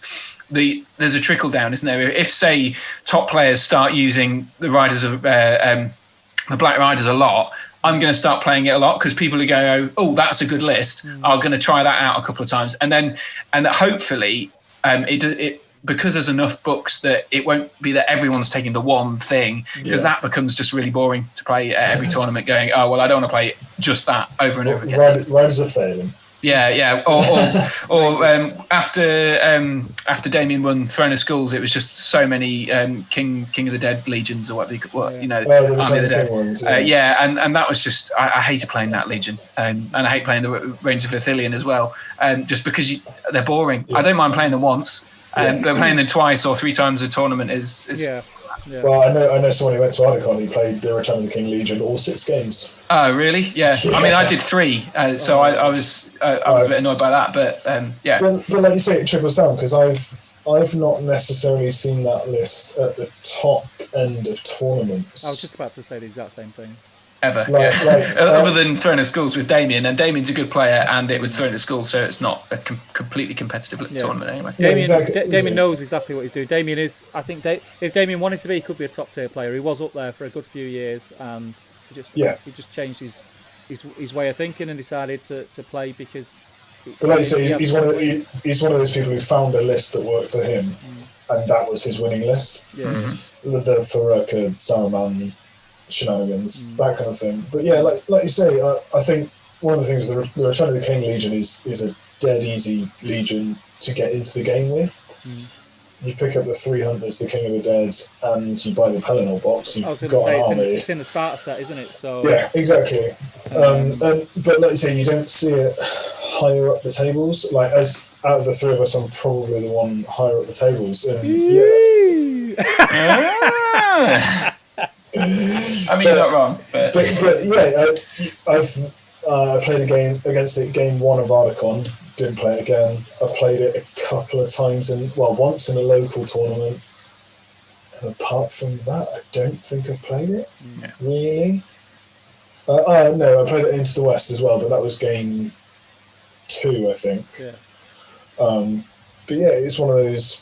I've played it. I've played it a couple of times. I played with it. I took it to an event. It was at Steam Forged. It was only a 1-day event, and it is very powerful. It was that sort of go-to list with Aragorn, the banner, and it's very, very powerful. But I didn't have a lot of fun playing with it. It felt like you just steamroll things. Yeah. There's not much to think about. It's like point and click. Yeah, I can pick my fights, you can't. Yeah. I'll hedge my bets and make sure I've got more dice than you have. Blah blah blah. It was a bit boring, but I found that we had that stage where everybody wanted to play it. Everybody had that army, but then it teetered off a bit. Yeah, definitely. I think people got bored of playing it and got bored of playing against it and started to I think Rise of the Virgin was another one of those as well. Well, the gambling nerfs definitely helped that one, but yeah, definitely. So I nobody's as interested anymore. I still think it's good, but I still think it's powerful. I think the thing is, it's now not overly powerful, and therefore it's evened out. And people who played it a lot were like, "Oh well, now it's not overly powerful. I'm not going to bother with it. I'll try something else because it's more interesting." So for me, just on the Rise of the Virgin quickly, the gambling nerf means you don't take gambling until you've got 700 points probably. You drop Aemir in, you drop Dale Wine, Durnhelm, Elfhelm, Theoden. You've suddenly got 4 heroes again. You're still probably outmighting your opponent, and they get 3 heroic combats for a turn. There's pretty good stuff there. Yeah, you're going to do well with it. Yeah, absolutely. It is good. I honestly think I think we will see some new armies. I think people will want to definitely to use the armies that they've spent months painting, because they've had the opportunity to take time and build armies and paint them, like, rather than rushing, painting them the night before an event, blah blah blah. I think we might see a few. I think you're right with that top 10%. You're going to see that sort of the same big players with their armies. But I think generally we'll see a lot of the new stuff, which I'm excited to see. I think it's going to be cool. Yeah. I like going. I don't think you can beat going to an event where every opponent you've not played before and every army you've not played before. Or you don't that'd be brilliant. Don't double up. That'd be awesome. And I think there's enough. And actually, that'll last for a while as well, won't it? Because the first 6 months of tournaments, whenever they do start, will be pretty much every time you play someone. Hopefully, they'll be running something different. Yeah. I'd like to hope so. Yeah. Only time will tell, though. You'd like to think so. Yeah. So what? Sticking on a theme of events and events coming back, which we're all looking forward to. There's probably going to be people who are watching now who are either new or they've sort of been in the shadows and they've not been to an event. What are the events? Pick 2 each. What are the events that not that you'd recommend as such, but that are your favourites to attend? So straight off the bat for me is Into the West in Cardiff. I went to uni in Cardiff. It was my first ever event in 2015, 16 maybe, I can't remember. I love it, not necessarily for the games. Like, Firestorm is a great venue. It's an amazing venue. The games are really good. It's 450 points like every year. But it's my university city. Yeah. So going out on the town is just the pinnacle. We've had a couple of good nights. There was not 2020, 2019. There was 52 players, I think, and there was 18 in the rock club we went to. It was a good night. It was a very good night. And then a second one, I don't know. I'm trying to think. I didn't have many planned this year because of marriage and family stuff and all that kind of stuff. So, yeah, I'm not. Give me a second. Yeah. How are you flying away? The Throne of Skulls for me, I missed it last year, which was annoying because. Was it? Yeah, it was. I ended up going on the second day, but I couldn't get a ticket. I think originally I was meant to be working or something like that. Anyway, so I'm really looking forward to going back to that. It's just something about being back at Warhammer World, and it. Yeah, there's this sort of something about that event that, and it's got a special place in my heart after I won it, going for like my second tournament, and it was like, what the hell's going on? So there's that, and anywhere we're going up to Element Games. I love Element Games. So your event would be. I'm really looking forward to getting to that whenever it happens, Steve. Because Element Games is just probably my favourite. I mean, similar to Cardiff, it's got a bar in it, so you can have a drink. Yeah. It's everyone stays afterwards, plays games, so it's all kind of feels like a little bit of a party. Like it's almost like reminds me of house parties when I was a kid, where you get there at 7 o'clock and you hang around with your mates and have a game or whatever, and have some drinking games, and then you just stay there late and then go out or whatever. So it feels like that to me. And I also really like. I've gone up to Scotland twice now, and that's great going up to Stirling, because first time I went with a girlfriend, and we had a great weekend just visiting the area, and it was lovely. And second time I went, really cool. It's just great, and the Bannockburn Monument and all this sort of stuff. And second time I went in a minibus for World Champion's birthday, and we all went up in the minibus for fun, and it was just a hoot. And it meant I didn't have to drive, which was great. And it was just a great journey. And so I'm looking for all of these things. I mean, any event, to be honest, just seeing some of those old familiar faces, that people that you just have a conversation with that maybe you haven't spoken to much over the last year. And because there's so many people at these tournaments, because I went to a lot of them in a very short period of time for last year, or 2019 now, I suppose it is, isn't it? So there's a lot of people that I saw a lot just regularly, and there's so many that you can't really keep tabs on everyone. You look forward to going to an event because you think, I'll see such and body, and I'll see such and such. Exactly. And then you go, I'll catch you in between games, and you just don't. And then before you know it, it's Sunday evening, and you're packing your models away, and it's like, we didn't chat. Yeah, next time. Exactly, next time. And that's why I think Throne of Skulls is a good one, because you get a lot of people going, because it's a big event, and it's one of those sort of go-to. So there's people like Callum and Katrina, Fairbrother, that I haven't seen, Crispin, who I haven't seen or spoken to, Michael Haskell, who I know is watching. I haven't seen him. We've had a couple of chats and things like that, but not as much. And Sam Huddy, and just loads of these people that I know and get on really well with, that I haven't really spoken to a lot. Yeah, it's going to be so there's going to be so many hangovers those first few times, isn't there? Because we'll all be just euphoric for getting back to an event. It'll be great. I was going to say, let's just hope we can hug each other at that point. I know. Yeah, that's true. Well, elbows. Yeah, of course we will. But I do. Throne of Skulls is a big one that I want to get to, because I just, again, like you say, I love indie events. I love going and supporting other TOs. Being a TO myself, I know how much goes into it, and I just love going to them events and enjoying them and seeing everybody. And it's a little bit more relaxed. But I love Throne of Skulls, because I think if you've never been to an event at Warhammer World, it is something that you need to do. You need to do it. It's an amazing venue. The Saturday night in Bugman's with the quiz. Yeah, and you get all the releases and the seminars and stuff like that. That's really cool. It's awesome. And then probably if I had to choose a second, it would be Seven Stones. I've every time I've been to Seven Stones, I've had an absolute blast. Yeah, agreed. And I think, if I'm not mistaken, every Seven Stones I've been to, I've played with a different person, which has been great. Oh, that's good. I'm hoping that when it happens, that I'll be returning with my doubles partner Michael Haskell, so that'd be good. Well, it's also worth me and Ben. And we've still got our tickets for. Oh, good. So I'm fingers crossed it happens, because that'll be a lot of fun. Dewey, you've still got one left. Just before Dewey, if you're still struggling, nobody's mentioned Ardacon, and there's nothing quite like going to that hall and having 200 and something players. It is amazing. I doubt it'll happen this year, or maybe certainly not in the same way.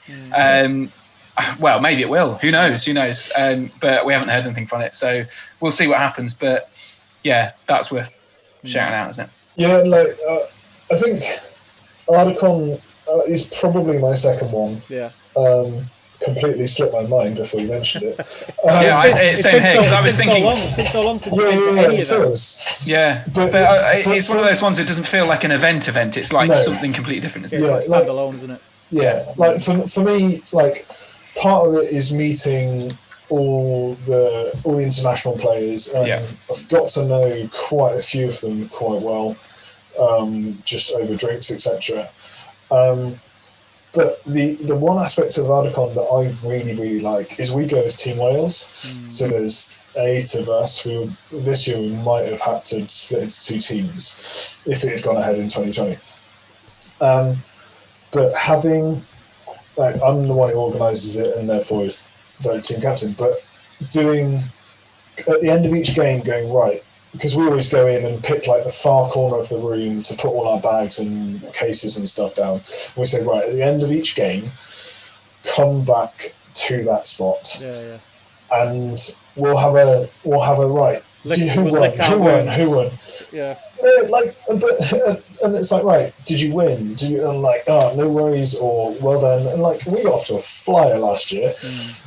We got 2019, absolute flyer. Going into game 6, there was 4 of us on 4 and 2. Nice. We all ended on 4 and 2. 4 and 3, sorry. It was just, all of us were just like, the final game, just something didn't go our way, etc. Everyone ganged up on the Welsh. That's what it was. Yeah, but on the flip side, on the first day, Luke with his Iron Hills didn't win a game, and day 2 he won all 3. It was like, it's the team aspect for me is the bit that I really love about Ardacon. And that's something you don't get anywhere else. There isn't certainly not that I know of. There isn't a team event anywhere. Apart from the ETC, maybe. Yeah, of course, but that's only like special people who get invited who actually play well. You know. Do you mean this is something that has only come up through the chat? I didn't have this as the thing.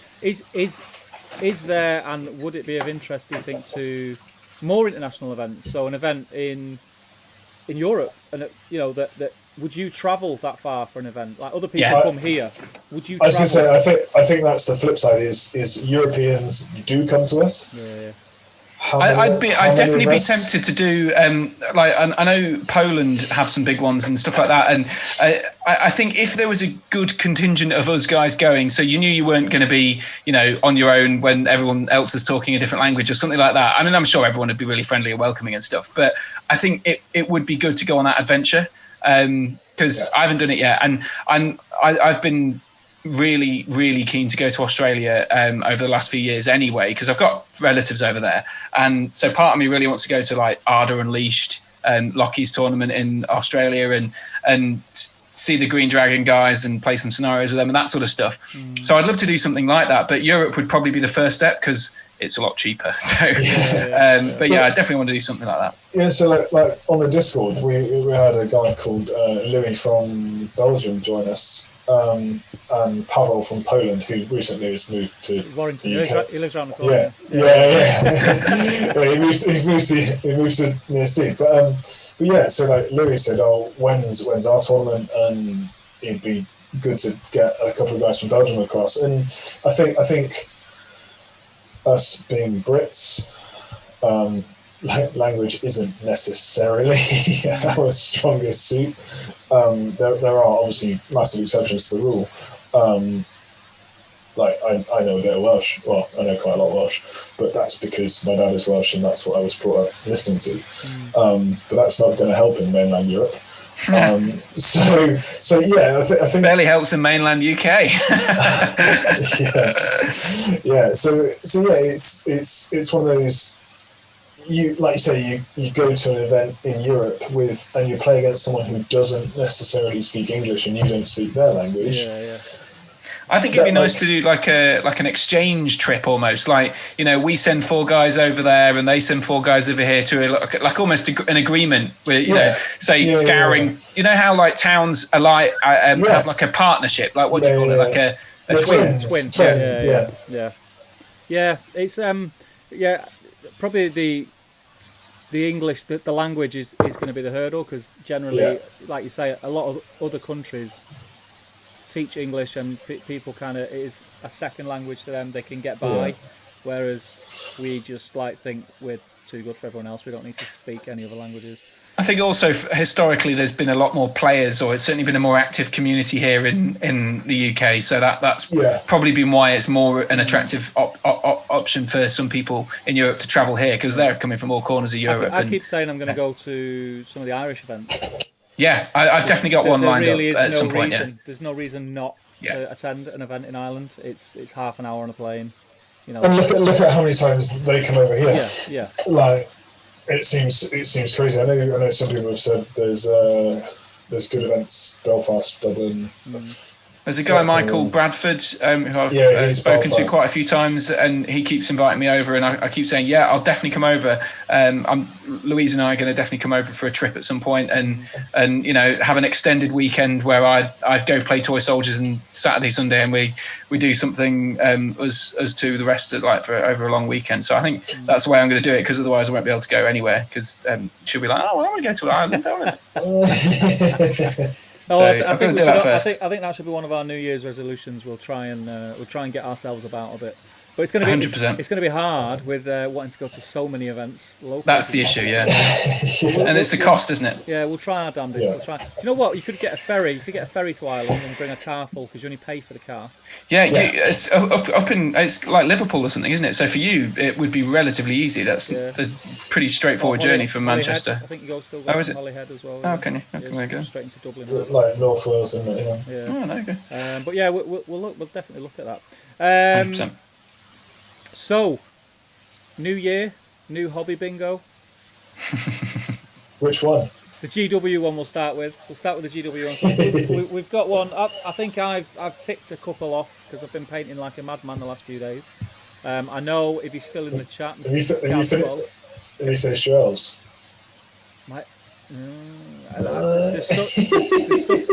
See, I've got stuff, and it's literally there in front of me, but I can't show it here because it's part of a video. But yeah, that some of that's ticked off. But Gaz Baller, who's in the chat, I think he's done everything bar about 3 of them. I noticed this year that I don't think there's any attend an event. No, I noticed that, which made me quite sad. There is one. There's some games, I think. An opponent. Yeah, there's some game-related ones, but not event-related ones, sadly. Yeah, I've seen that. Let me find it. I'm not sure whether Games Workshop is even going to do events this year, which makes me sad. Yeah, maybe December we might get a Throne of Skulls, but I don't think it's going to be a GT. I hope so. I hope there'll be a Throne of Skulls. Anyway. Yeah, same.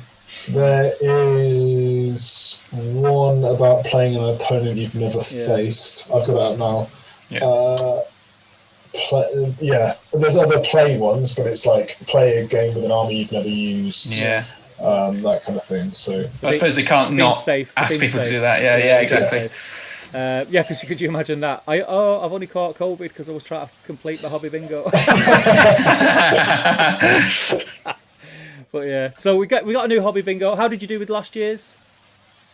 All but 2, I think it was in the end. Strong, 1 or 2. Solid. I can't remember what it was that I've missed. It was something that I could have easily done as well, which was a bit annoying. But I think I was quite generous with the reading the Lord of the Rings, because I've read a load of Tolkien other stuff. But so I didn't read the Hobbit or Lord of the Rings last year, but reading the appendices now and stuff like that. So I'm doing a bit of more Lord of the Rings stuff, but I think I got 2 or 3 that I missed, but most I got, which I was quite amazed by, actually. Yeah. It's strange they don't put read or listen to.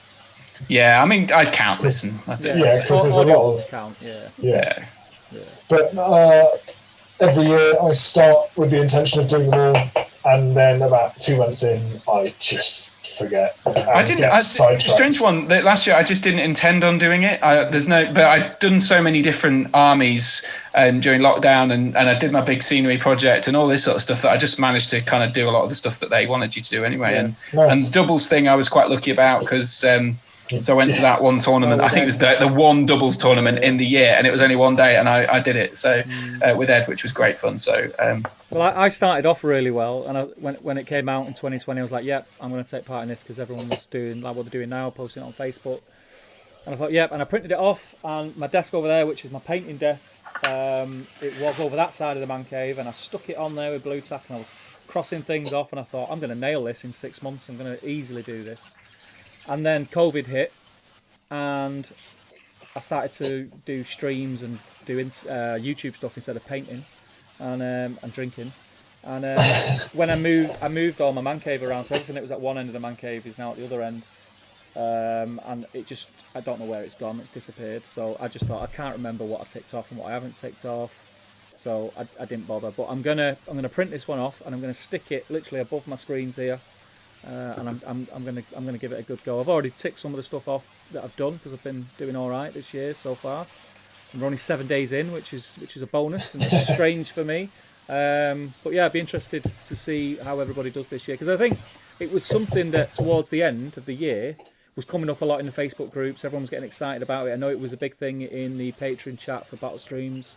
Yeah, I think mainly Damien, for some stupid reason, decided he wanted to do a display board for his army and was making it in the last week. I never actually saw the... I don't know whether he actually did it. Yeah, he did. Did he actually post it in the end? I never saw the picture. I know he said that he's basically doing it to take a photo and then put it in the bin, which is strange. but he did it and he ticked it off and he got it. So great. But he done them all. Yeah, I counted my Kirith Ungol as my display board because I display my army on it, to be fair. So because otherwise it's really pointless having a massive thing there. So I've been a bit flexible, but I did a Dunland one. I think I did a video on it, how to build a display board for your army. Oh yes, you did. Yeah. So I did. That was nice. I did a Dunland. I probably did them all because I listen to the audio books quite a lot when I'm in here and I'm hobbying. Like when I'm filming. So when I film like sort of tutorial stuff, like I did the painting guide for the Easterlings. I've got one coming out tomorrow for Gondor Warriors. I have them on because I delete the audio of me filming painting and I voiceover, so I just have them on in the background anyway. So I nailed them. The only ones that I would have struggled on, I think, was the getting to events, because I didn't go to any last year. I didn't go to one. Did you not? No. Well, it was only January, February, wasn't it? Oh yeah, I suppose. Yeah. So I didn't get to any, but I'm gonna give it a good go. I actually was thinking of doing one in Top Table, and then Dewi, you beat me to it and did one on your Discord. I still may do it, but with different things, not just be Middle Earth related. Yeah. But so do you want to tell everyone that what's on yours and what it's about, and how if they want to, they can take part, where they need to go, and So our Discord is predominantly for painting. Just that's how it is. So it wasn't me who actually suggested the idea. It was Dave Sweeting, who said, "Oh, we should do one for the Discord." And I was like, "Yeah, cool, on it, really happy." And him, Pavel, and this is going to really annoy me. It might have been Antoine, a guy from the US, came up with a list of 25 things. I tweaked one or two of them.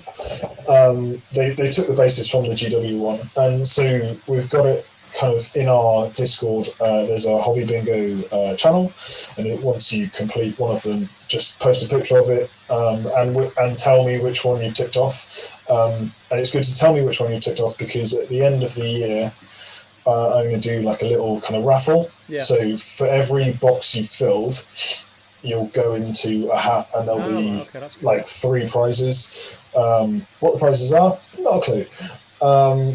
But so everyone could have like a maximum of 25 entries to this raffle. So we've got similar things to GW, but we've got like paint a spellcaster, paint a female model, at least 6 models on 40mm bases, 6 evil warriors on foot, 6 good warriors on foot, freehand on a model, a banner musician, paint at least 1 resin, metal and plastic model, 6 warriors with missile weapons, paint a monster or siege engine, paint a model on a base larger than 40mm, paint a 600 point evil, 600 point good, paint a model in a different scheme to GW. That was quite an interesting one. I'd struggle with that.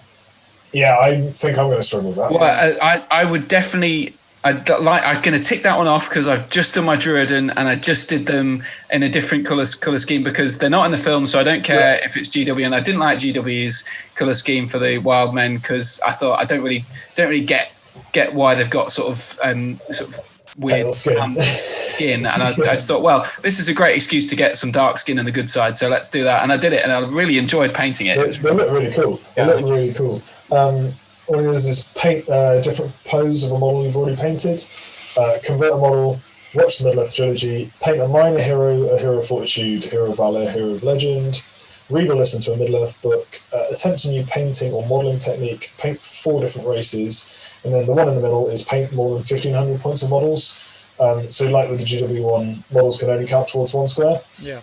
But whatever can count towards the middle square. So that's like an amalgamation of everything. Yeah. So essentially, if you paint a 600 good and a 600 evil, you could probably paint well, you can paint a hero of legend, and you ticked it off. So Yeah. you can, I think, going through it in my head, you can probably do the three middle boxes with about three middle boxes and another with probably less than 10 models. If you pick Ents or Eagles or a Mummock and then like Sauron, or a Balrog, then you're all good. So That's cool. And I so think, that's what we're doing. I like the idea of it. I like the idea of setting targets because I'm terrible. If I don't set a target, I tend to get very lazy. And I think I'm probably going to do one over on the top table group. I'm gonna take part in yours, Dewi. I'm gonna take excellent. part in yours. Just for the lols, if nothing else. Just to see how much I fail by the end of the year. But I'm going to take part in yours. I'm going to do one over on top table. That means we've got 2 Middle Earth themed ones. I'm probably going to do more of a hobby based one. Yeah. So like it might have sci-fi models on it, or like terrain building, or something in there. I'll mix it up a little bit. But I'm going to give bingo a good go. I think it's a good excuse to get some hobby done. I'm going to see if I accidentally do them this year again. I'm not going to try. I'm just going to see what happens. Well, I think from the hobby bingo, we'll move to something that's probably was very, very exciting. I think first off, before we get onto the exciting stuff, I'll just mention, or just say, how cool do the new Ents look? Oh yeah, amazing. Yeah. So it looks amazing. Quick Beam does, doesn't he? Tree Bird for me being plastic as well looks. It looks top quality. Oh yeah, I cannot wait to get my hands on them. I really thought we'd get them for Christmas. I in fact lost a bet with Damien. So I really thought we was going to get that for Christmas. I thought they were going to tie it in with a Christmas tree release. That would have been a really good idea on GW's part, but they need to hire me or something. I don't know. But yeah, I mean those look awesome, and I'm very excited for those. What do we think it is? Do we think so? We've seen them kind of December. Are we thinking we're going to get them around February, March?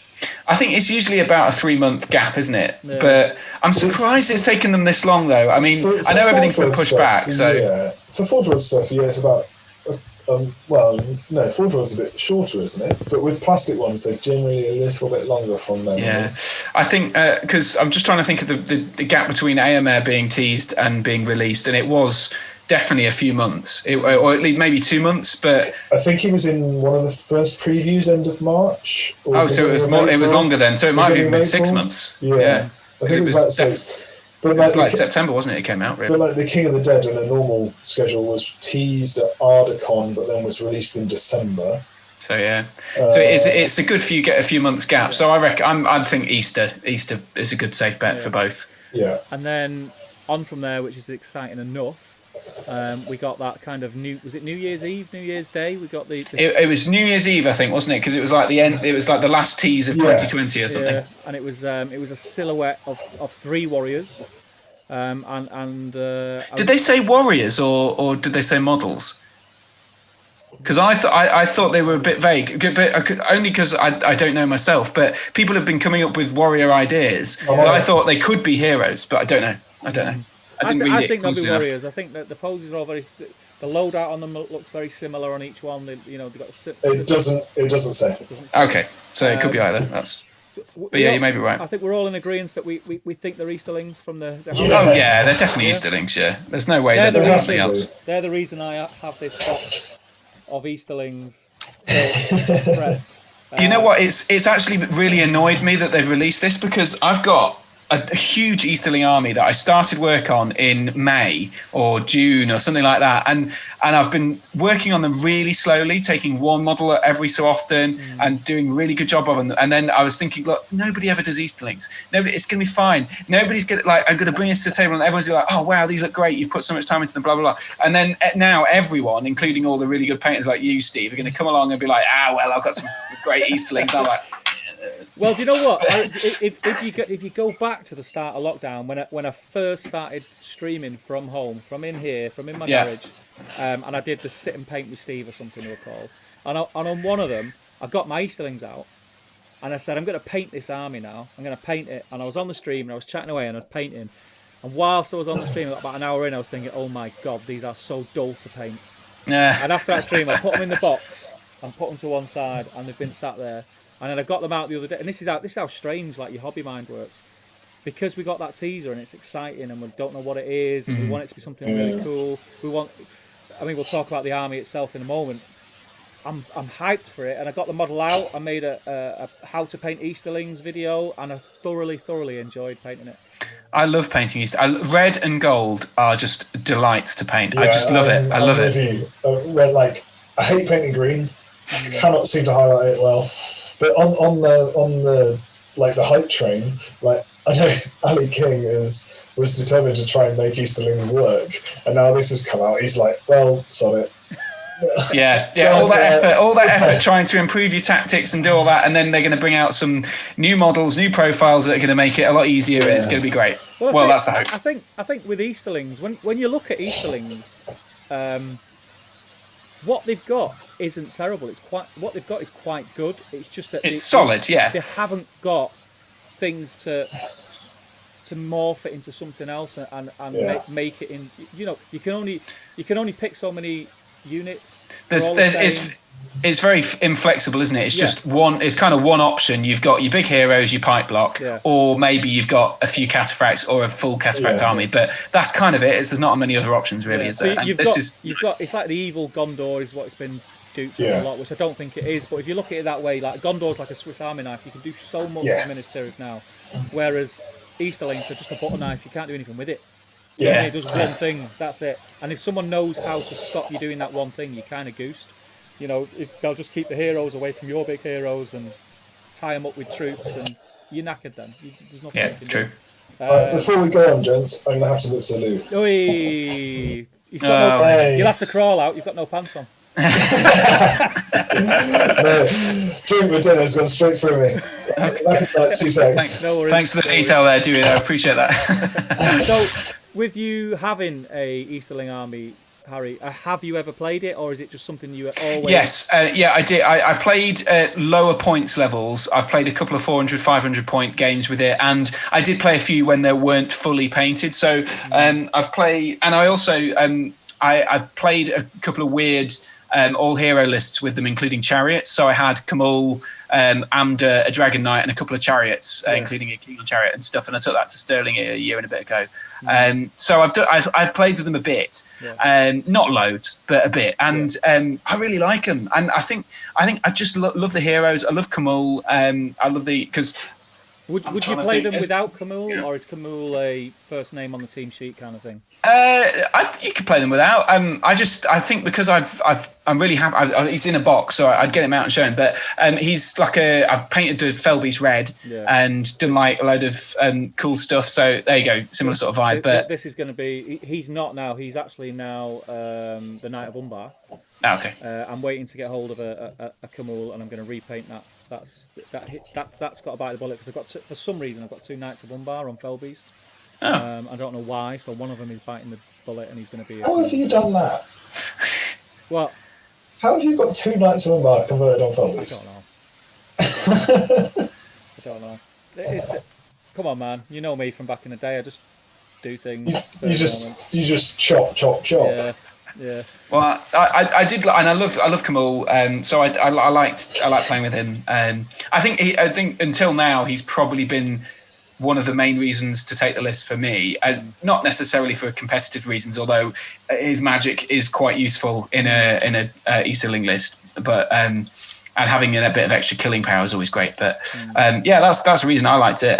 So I painted a nice guy, and then I wanted to build an army around that. So I've been slowly building and painting Eastlings. And actually, the main thing that's taken me so long, reason it's taken so long, is just slowly building up the pikes. I bought a few 3D printed pikes off a guy in Europe somewhere, a guy called Sam. Really nice guy. I printed off these pikes, but I couldn't drill holes in the hands and make it look okay. It just I screwed one up, and I thought, I'm good. So I've been getting the old metal pikes because I like the metal pike models. So I've just been slowly getting them and building up my army that way. But so that's why it's taken me so long. But I'll get there.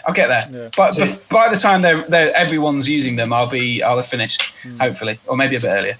See, an Easterling pike is one of the first things that I modelled for my printer. I haven't printed one off yet, but I was like, I know I'm going to do it with a hand. Do it with the hand holding it so that you can just chop it. That's definitely the best way of doing it. Now you've said that, I'm annoyed. I'm annoyed because I've just spoke to someone who has a 3D printer, resin printer. They're printing me off some pikes for Easterlings, and I didn't do that. But to be honest, I don't have a problem with drilling holes in hands. I'm not. I was going to say, I'm quite happy with drilling holes and stuff. Maybe the ones that I had, What, you try to drill it with a fork? Yeah. I think it maybe the pikes got a bit bendy. Maybe it was quite soft, or something went wrong in the curing, or I don't know. Because you could always just chop it instead. Yeah. And stick it. Oh yeah, I could do it to stick it both sides. But either way, something about the process and the fiddly process of doing that put me off. So I thought, and I really like the metal ones anyway, so I just got them. Yeah, fair enough. What's I've never really looked at Easterlings as an army, as theorising lists or thinking how I'm going to build it until literally the last few days. It feels like it relies on Camul a lot, but also the Dragon Knights look fairly tasty for the points. On a horse, they look like they could do some serious damage. Don't take them on foot. Yeah, on a horse, it looks like they could do some damage. They'd have to do a lot. The one thing that I did notice, and I don't know if it's been FAQ'd, I don't know if I've read it wrong and I've missed something, whether it's an army-wide rule. I find it odd that some of them, like I think it's the War Priest, doesn't have some of the special rules. Yeah, I think it's the Gleaming Horde thing or something like that, isn't it? There are some awkward things, but I think the army's pretty good. I mean, it's really hero-centric. Your troops don't die; they just stay there and shield and just don't die. That's kind of the idea, and then the heroes do all the work. I think you've got to have Camul to stop magic, really, because if you've got some caster. 6 horses. Yeah, only when you keep them in a janky formation. It's like chivalry. The formations to get them to the fight. Yeah. So it's going to be really hard to keep them in that formation afterwards, I think. To get through Bullfire though, it's good. Oh, pretty much. Yeah. You could, and I mean, there's a way of moving 20 inches with a war drum and march stacked. If you wardrobe and march, then 20 inches. That's crazy. They're quick.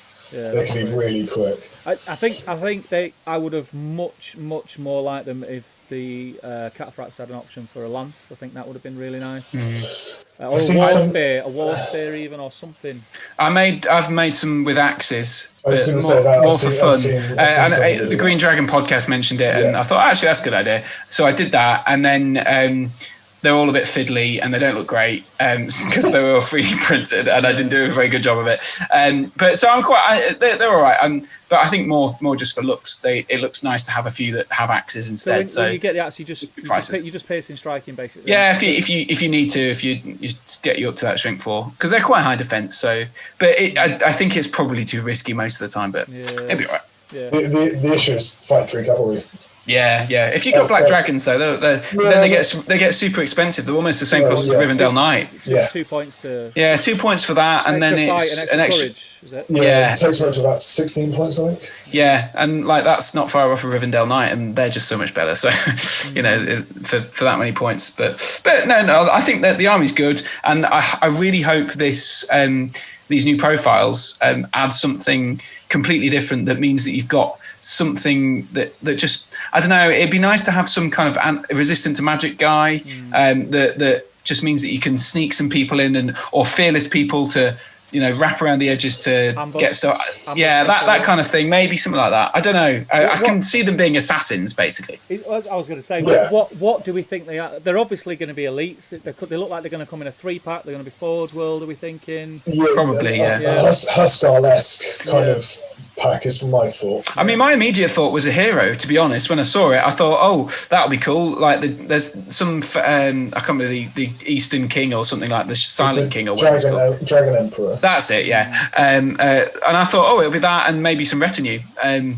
So maybe it could be something similar to the heralds for the Kings of the Dead and stuff. But I don't know. It could be something like that. But I don't know. From my thinking, there's no hero of legend in the Easterling list. No, there isn't, is there? No, because Amda and Camul that will be this emperor. That's why. And if there's an emperor, then I think he will possibly come out. Maybe these are just the start though. This could be just the 3 guys that start, and then there's going to be like some amazing guy riding on a palanquin of guys holding it up a bit like the Golden King or something. I don't know. It could be just the start of a whole slew of Easter egg stuff. Yeah, this is where I was going to go with it next. So sorry, I keep stealing your. It's all right. It's all right. You're used to running these things, my friend. It's all right. I think they're elites. I think it's going to be elite. I think it's going to be like a Hasherin type sort of unit. Elite, of strength 4, couple of special rules. They can do some pretty cool stuff. I wouldn't be surprised to see something like strength 4, defense 4, throwing weapons, that kind of vibe. Yeah. So a bit weaker, but a bit more offensive. Well, we got Easterlings without shielded defense. Yeah. No, defense 5, aren't they?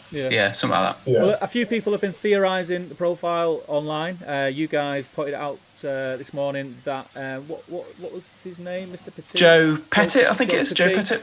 Yeah. He done a very fancy graphic of warriors of the Easterlings Sand Serpent, who he thinks they'll be. Around 11 points, they'll move 6, fight 3, 4+ shoot value, strength 3, defense 4, 2 attacks, 1 wound, courage 4. It all sounds very elite, like what you'd expect. He thinks war gear, armour, twin swords and throwing daggers, because some of the handheld sword stroke knives that they have on the Blackouts, some look longer than others, so that's definitely a possibility. I agree with that. Yeah. Special rules, stalk unseen and backstabbers. Yeah, I can imagine it. Yeah, I think it sounds like it's going to be quite a powerful one, but backstabbers is a good one. Especially, you can imagine the idea of, if there's some fluff about it, of it being something along the lines of, these guys sneak around the edges and trap people between the pike block and the desert or whatever. Yeah, he's also put in another special rule which is specifically for this unit, which is called harass and harry. Harry, bit of a pun. Hello. He says, when charging an enemy hero, this model increases its fight and strength values by 1, so it would be fight 4, strength 4 against heroes, which it sounds cool when I first read it, and then I thought, against heroes, it being fight 4 doesn't really do anything. Like, heroes generally are going to be 4, 5, 6, aren't they, fight values? So true. It's going to be quite rare that's going to come into play. Especially good heroes, and most of the profiles are built around good heroes, so that I can't see that being particularly helpful. But the profiles are built for scenario play first and foremost. Yeah, exactly. That's what this game is. So, I think that's a cool profile, but I don't personally see it going that way. I think there might be something more like the Dragon Emperor's Guard, or like Dragon Guard, or something like that. I think the stat line is not going to be far off. Yeah, I think they'll be fight 4 if they're elites, though. Yes, I agree. Because that's what Huskarls are like. It's what Citadel Guard are like, Phantom Court, the whole lot. So. I could definitely see 4s in all the right places. So strength 4, fight 4, defense 4. So not great, but so they've got to have a weakness, and I reckon that'll be it. Maybe with stalk unseen, and so they are a bit flimsier, but they've got a bit more killing potential. So that if you put them on the front rank, backed up by 2 pikes, they're going to be more likely to die, but they're going to be more offensive. So there's I think I can see something like that balance happening. But I mean, I've already said it, and I've predicted it. I predicted it ages ago in October. I think this is not going to be like an Easterling or War in the East thing. I think this is all going to be Erebor. That's why I think. I think we're going to set the Dragon Emperor. We're going to have Bard's son, or whatever his name is, Bane or Brand. That's it. I'd love to see that. I mean, it's a bit of out there speculation, but I genuinely think that's going to happen. Are you on the same page, Dewi? Yeah. You do? Oh, okay. Yeah, I was talking to Dewi Clubby the other day, and we were going through and going, oh, what can we get? And it was like a later Third Age Dale Force. Yeah, that would be what I was thinking. So where it's in this similar way they've done with the Rohan thing, had like a Helm Hammer hand that you can't ally with the current stuff and have it in reverse, basically. Yeah, so you've got like your King Brand, like Bard's grandson, Thorin Stonehelm, Dane's son, the Dragon Emperor, Dragon Guard. I can't remember what else we said, but like kind of an updated kind of Dale list. And I think with that, they should definitely do like a convert your dwarven heroes with goats or something like that. Kit, so that you can do it with all of them. I'm more on the page of it'll be Eastern Kingdoms focused. I think it'll be like conflicts in the East or something like that, and you'll have Khand in there. I think more that. I don't think we're going to see Erebor. I don't know. I feel like that would be treading the same stuff we've had a lot before, and I've got it literally down here because I've been investigating. Shadow in the East. That is exactly, and I don't want to see the same book again, because they did it with Scouring of the Shire, but that was only a very. It was. We heard from Jay that he said it was a very late minute turnaround, that he knew that he could put something out there and gave loads of profiles and didn't expect them all to happen and all that sort of stuff. But I think with something that they've built up to over a long period of time, like the Dunland was really well thought out. It was a bit of a. It was not expected from a lot of people. We certainly didn't expect as much Dunland as we got. I think it's going to be same with Easterlings, that we're going to get loads of stuff. But it's not necessarily going to be down the path that we thought, and that's why I think this. Which maybe it's going to throw things off. I don't know. Maybe I'm completely way off. I hope you guys are right, because that would be far from my point of view. I really don't like getting my hopes up, and fair enough. I'm happy to go with Eastern Kingdoms because that's what they've teased, and I'm not. I don't gamble. I'd particularly like to see more canned, because I love canned. I really do. I love the chariots. They're great models, and I think they could do with like a special legion. Plastic would be great, but I think a special legion just to make them just that little bit more able to move and things like that. That would be really cool. I think they could quite easily do the Erebor stuff with a bit of an appendix, like with the that would work. Hammerhand, and include canned in that, and bring back Murin and Dra. And stuff like that. Like when you go to new Murin and Dra models would be ace that fit in with the Iron Hills. Fit in with Iron Hills, yeah. So like from your point of view, Steve, like always try and think of it. For me, I try and think of it as what good models would you see if you went purely Eastern Kingdoms, and to me, I've no idea. Like I don't know if GW have the rights to the Blue Wizards. I don't think they're not even in the appendixes, are they? I don't think they do. It depends where their license is stretched to. The license stretches to the books, doesn't it? It's specifically the books and the films, so they can take stuff out of the appendixes, the appendices. But I don't know whether the Blue. I'm just reading it now. I've never read it before, so I'll find out for you in 6 months' time. But if they go Eastern way, then you could have the Blue Wizards, and they could possibly ally with some good and some evil, because you don't know which way they necessarily went. Yeah. And I know, looking in the Legions book, there's Legions of Middle-earth from way back when. There was a named canned guy. Virasamu or whatever it was called. Kaisamu or something. Yeah. So that was definitely one of my quiz questions. Yes, that's why I remember it. Most of my Middle-earth knowledge comes from the GW books and from your quizzes.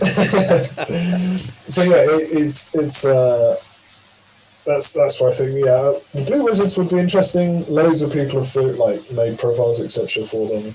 Whether they'll ever come to a game, I do not know. I don't know. I wouldn't be against seeing them. I just can't see it. I just don't. I don't think they'd be anywhere near as powerful as I think the problem is that from what I don't know a great deal about them, but I think from what even Tolkien hasn't fleshed them out in any way, shape, or form, other than saying they exist and they're blue. And I don't know. I don't think that Jay or the team would probably be that keen on inventing them completely. Although they've invented characters before, I'm not sure that Jay's that kind of guy. I think he likes to root it firmly in the lore, from what we've had so far. You know fine well, the internet being the internet, what if they did do the Blue Wizards, whatever they did, if they made them sort of minor wizards, people would complain saying they're not powerful enough. If they made them powerful, people would be saying they're too powerful, they've not even been mentioned that much, there's no way they were that powerful, blah, blah, blah, blah. And I don't know where they'd fit in the game. I don't know where they'd fit. Yeah. Like one of the main things, Tolkien doesn't say whether they're good or evil. There you are. Yeah.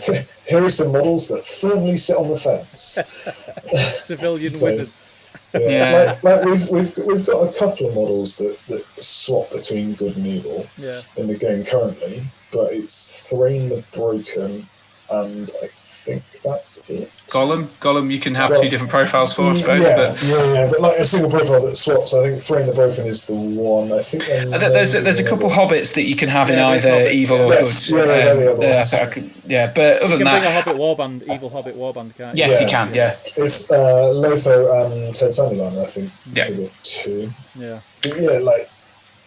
It's I think pretty unprecedented. either way, I think it's great that it's happening, and it's nice to see something that's not necessarily going to be a big money spinner. Like the Rohan and the Gondor stuff was kind of obvious. We're going to put that stuff out. The Quest of the Ring Bearer is very much for people who know the films and want to play through Frodo scenarios. That's great, and a lot of the models there are things that are instantly recognizable from the movies, even if they're not, main characters like Harry Goatleaf and your Barliman. They're people who you go, oh, I know what that model is, and it's really instantly recognizable. So it's lovely to see GW straight away going, you know what, let's do something that these guys you don't even see in other than one frame of Minas Tirith battle. They never actually see fight. So doing a whole army on or doing, well, we don't know whether to do a whole army, we're speculating still, but just the idea of more stuff for that army is great. I love that. Here's another really left field one that me and Clubby were talking about. Thorin's Company's Quest. And like an appendice with the Battle of Dale. The only reason I'd say no to that would be is they seem to go sort of big supplement and then like supplement, big supplement. And we've just had Quest for the Ring Bearer, which was kind of like the fun one. I think we're due like a solid armies. I agree with that. Yeah. But we were also thinking, going, right, what from Thorin's Company doesn't have a model, a profile, or anything at the moment that you see or read about in the book or the film? Because The Hobbit came out more recently. It's all like fleshed out. It's all there pretty much. The only thing you're missing is mounted options for all of Thorin's Company, like the ponies and goats. But nobody's going to use ponies anymore, so they're not going to be desperate to put them out. The chariot kit, but even then, I think it's unlikely to. Personally, I don't want to see it because I think we've got all the models that we need for it. You don't really need more legions for it for the game either, because there's already a pretty powerful Thorin's Company. Both of the army lists for Thorin's Company are pretty good, so I don't think it needs boosting as it is. Although I probably would have said that about the Fellowship before. I thought it was good enough as it was, but you never know. You might see something. That's something that has cropped up in conversations with other people is, will the Hobbit armies ever get legendary legions? Because they probably will. Yeah, I'd say they will.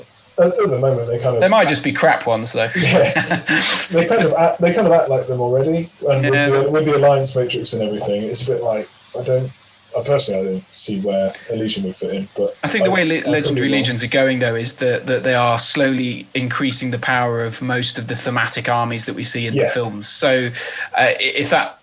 And just to encourage people to take those thematic armies rather than janky red alliances and stuff, that's the way it's going. But I don't know. I could see it happening. I don't want to see that, but I've got almost zero interest in seeing a Thorin's Company expansion pack because we've got it all anyway. I don't really like the films that much, so it just doesn't do anything. The only thing is there's not a linked campaign of scenarios in the current edition for that. But I don't think personally, I don't think that's next. That was just something that we were like, it's good. I think it's possibly. I think it's probably something that they will think about. But I think the Hobbit is more likely to come in a few different battles, like the Erebor stuff or the Battle of the Five Armies. I can imagine there being a Battle of the Five Armies book or something like that, dealing with those armies, or the Five Armies of the Battle of the Five Armies, or whatever it is. I don't know, something like that. That might be a bit too long. I still think it makes more sense to me for it to be a book that covers the Eastern Kingdoms as a whole, flesh those out, because Gondor and Rohan are so immense now. It kind of feels like a few armies are starting to get a little bit left behind still in the Lord of the Rings armies. And I think that'll happen before we move on to Hobbit. But that's, I'd be happy with whatever happens. I'm kind of in that, and I've been in that mindset, I think, since the new rules came out. Everything that's come out, I used to think, I want this, I want that. Barring a Forge World Fellowship, barring that, that's what I really want. I've not really been that fussed, and I've been like just happy with whatever they release, and like just embracing it and going with it, because I'm just really happy with the direction that the hobby's going. I think it's great. But Easterlings, some new Easterlings, some new Abrakan Guard models would be nice, even though they're not. I think that's the one thing we haven't really mentioned there is that if you're doing Easterlings, would you include Harad in that? Because obviously the evil men, and I think that was one of the books was like the Fallen Realms or something like that. If you would you say Mahud, Harad, maybe that's another a book that's the southern kingdoms. I guess. I think that'll be a separate one because they maybe flesh out the fiefdoms a bit more. Yeah. Because there's your good and evil matchup. Harad's quite varied as well. You've got quite there's a lot of stuff in a Harad army, so I don't think it needs updating at the moment, really. But I can see that being something that they'll want to do at some point. Yeah, you might have especially for Harad. An Abrakan and a Kana Legendary Legion, like separate ones. Yeah. And they could definitely, because there's some great old scenarios that they did from the city of Kana, like the ghosty city, and I can see some cool stuff based on that. That was quite cool. But I think they fight against the fiefdoms and Gondor, so there's your good evil balance. Like that's what I always try and like kind of look for when I'm thinking about new books, etc. Yeah. And we need more troops. That's what I expect. Easterlings definitely, Khan definitely to make legendary legions as well. Otherwise, it's just an Easterling list. Yeah. Anyway, in it. So, so I think there's loads to think about there. Lots of people some are agreeing with my side, some are agreeing with your side. There's still people. I've barely heard from what people are saying. Is there a big thread going on there at the moment? I know there's probably. I mean, it's not huge, but there's definitely a conversation going, Harry. Definitely a conversation. Cool. I'm glad to hear it. Just because one thing I do. There is. I'm just scrolling back through it. There's loads of people talking about it. That's good. Quite a few.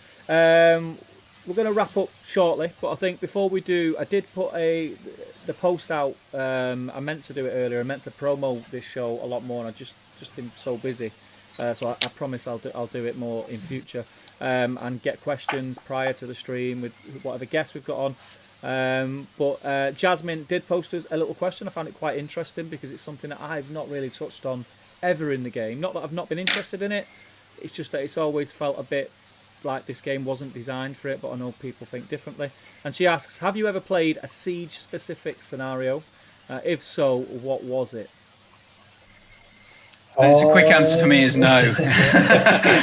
I'd like to though. I think I've read what's the reason, battle report. What do you think the reason is why you haven't? Is it? Do you not? I think the main reason is that I don't have terrain for it. I mean, I do have a castle now, so I could probably do it. But in the past, it's one of those things that I don't know. Maybe it just didn't excite me that much. I'd love to do. I mean, Helm's Deep is such a great scene. It seems crazy that and it is one of my favourite moments. Battle scenes, definitely in the films, but.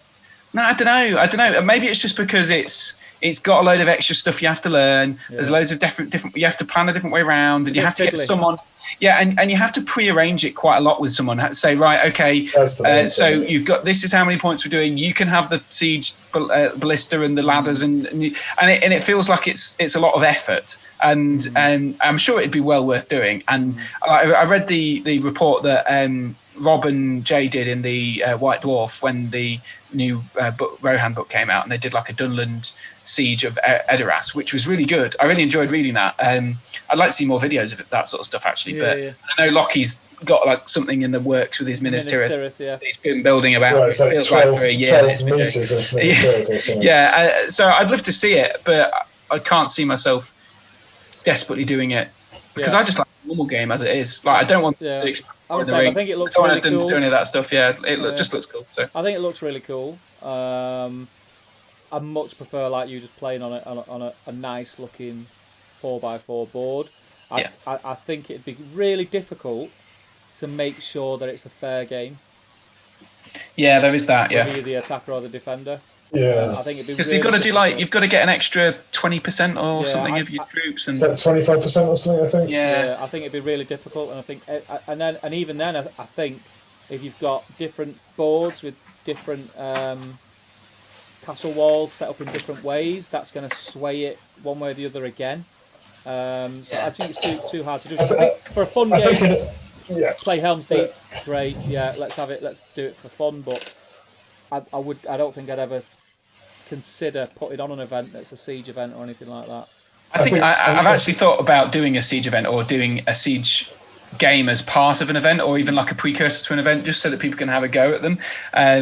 So I may still do it on like a Friday night before an event. That would be quite fun. Yeah. I think I'd give that a go if that was happening somewhere. I think if you put on a fun day where you said, right, people come play games, there's going to be a couple of castles or like the Rohan rules, etc., set up for people to try out siege games. The thing is, though, if you play a siege game, you've got to have some siege like engines. Otherwise, it's a nightmare. Yeah, you can buy some kit in the Warhammer book, like battering rams and flaming oil and whatnot, but it's still, you're going to take a while to put down like the walls. And I think if you organised a siege event, you'd have people coming in with none of that, but with eagles, with ents, with fell beasts. Yeah, like just completely circumventing the Mummox.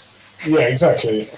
Like the old, I'm just going to walk along the wall and shoot you from the mummock. Like, I don't think an event would ever necessarily work that way. It'd be too imbalanced. Yeah, but I think setting it up so that you can replay a scenario, like I don't know, like using my Kirathungal or whatever, using a fortress and designing a balanced scenario that you've play tested and tried out a couple of times, and seeing who does it best or who does it quickest or whatever, or if you can successfully defend it in so many turns and having like a little mini prize or something like that. That would be quite fun. I'd like to see that. Yeah. I think that's the best thing for it. Like you say, either the night before an event, or if it's an event that's like stretched over a longer weekend, something like Ardacon, having a table set up with everything already there, so that people just rock up, and you have like one person there sort of directing it. That would be fun. Just for shits and giggles, really. But it's the sort of thing you see at War in Reading. Actually, people setting up these things as like a demo game almost. Yeah. I think someone came. Was it the first Ardacon? Someone came and set up War of the Ring games. Oh yeah. Do you remember that? I think it was the first. Was it Ardacon? I think it was Ardacon, yeah, and it was the first one. Someone came. I know it was done in Nova. It was done. It was Ardacon as well. Because I seen it. I didn't go to Nova. Okay, yeah, no, I'd seen pictures online. I've not been over there, but I've seen pictures online. I'm sure it was War of the Ring, and I just thought that was really cool. Like, it was really cool. But yeah, no. So, Jasmine, if you're listening, I haven't played any Siege. I'm not opposed to it, and I'd have a go, but I wouldn't kind of, I'd rather play a normal game. I think. I've played some many moons ago, with old editions of rules, etc. And yeah, it's one of those you have to arrange, and you have to both know what you're getting in for and both be prepared for it. Yeah, I think it's the sort of thing that if you've got a regular gaming partner that you meet every week with that one person because they're the only person, or that you've got the same night free a week or whatever. But I don't think that's the situation for a lot of people. That a lot of people are, it's a bit bitty, especially in the Middle Earth community. You kind of take your games where you can get them, and that just lends itself to rocking up with 600 points on the nose, and it's going to be at least balanced, and you're going to have fun. You need to move to Manchester, mate. Loads of players there. I know. I should do. and actually, it's not necessarily impossible. There's a few jobs going up there that I'm Media City. got my eye on. Yeah, exactly. Yeah. But yeah, so yeah, I think we all kind of agree it's something that we wouldn't be opposed to play, but it's not something we'd search out to play, kind of thing. But yeah, I mean, look, we're going to start closing up soon because it's getting on. But I think a good end to the show would be hobby resolutions for 2021. I've got my hobby goals. I set myself them every year, and I normally get half of them done. Yeah. So yeah, for me, 2021 is to paint over 200 models. That's what I target. I set myself every year, and I've hit it for the last 4 years. Nice. I got to 272 last year, which was pretty good. I'm quite happy with that. The second one is to paint my canned collection. I got some for Secret Santa.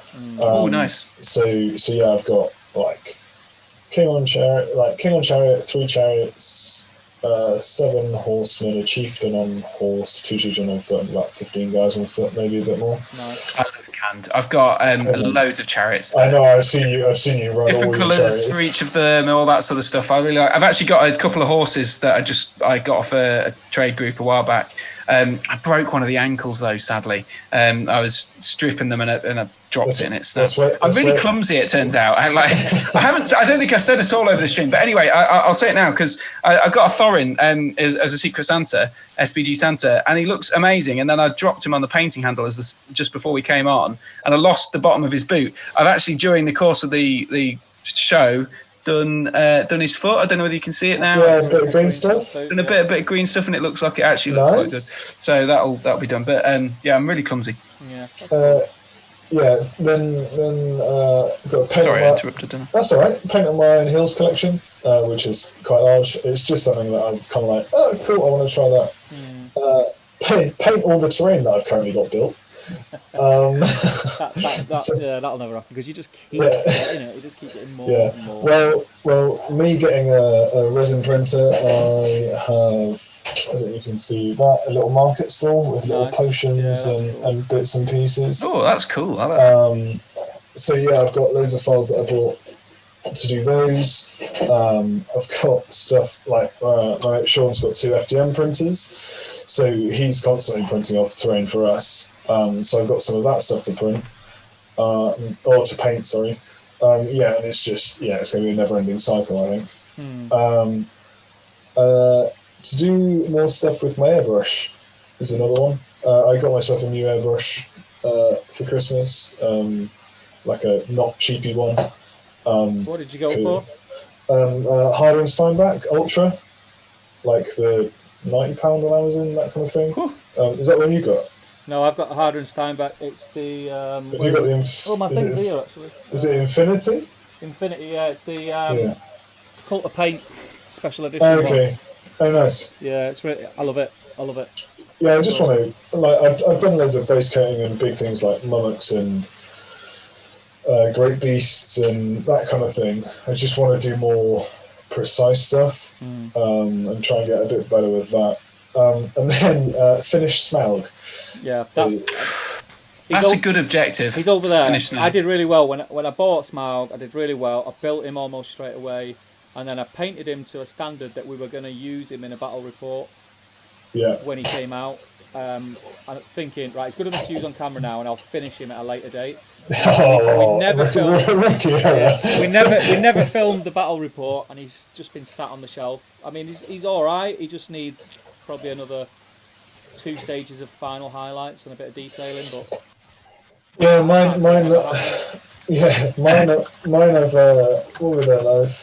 I've sprayed the base gold with my airbrush. I have done the red, black, yellow, orange kind of gradients on his wings, and him himself is majority there. It's going back and picking all the scales out, picking his teeth out, picking his eyes out.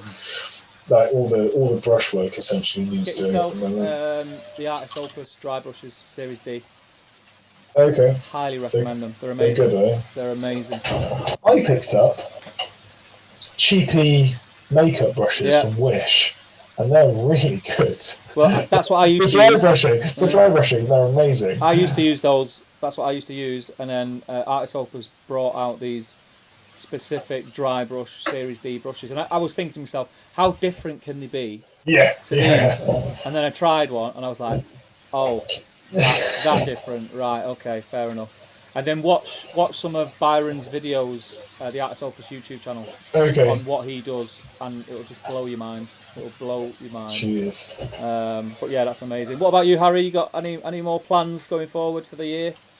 So I mentioned already, I want to be a bit more consistent in the way I deliver and more organised the way I deliver content to the YouTube channel and the podcast. Just because people are like supporting it on Patreon and things, and I feel like I need to actually crack on and make it a bit more consistent. I know that's perhaps not why they're supporting me, but I feel like I'm a bit more obliged to, and I want to do that because that's kind of the reason I set the thing up, to keep me doing it. And if people are interested, that's great. But the other thing, I think I've got a couple of big projects I want to do. I'm not sure. I want to do some terrain. So I mentioned I got that Shadow in the East book, and I want to make that. The So that shouldn't be too hard. I don't think. He says. The watchtowers and the tents are really cool. I'm gonna make an Easterling city, or like a board basically, not the actual board, but the terrain to put on it. And then, like Dewey said, actually, I've got a load of 3D printed terrain. I've got a load of mummoks, dead mummoks for Pelennor Fields that someone had printed. Where did you get those from? I got them from a guy who had bought loads. And he said, I don't need all these. Do you want them? And so I bought half of them. So he'd got them 3D printed somewhere. So I don't actually know. Guys. I honestly no idea. I've definitely seen my printer's too small, my friend. My printer's too small for my notes. Yours is the little specific one, isn't it? Mine's a resin printer. That's it.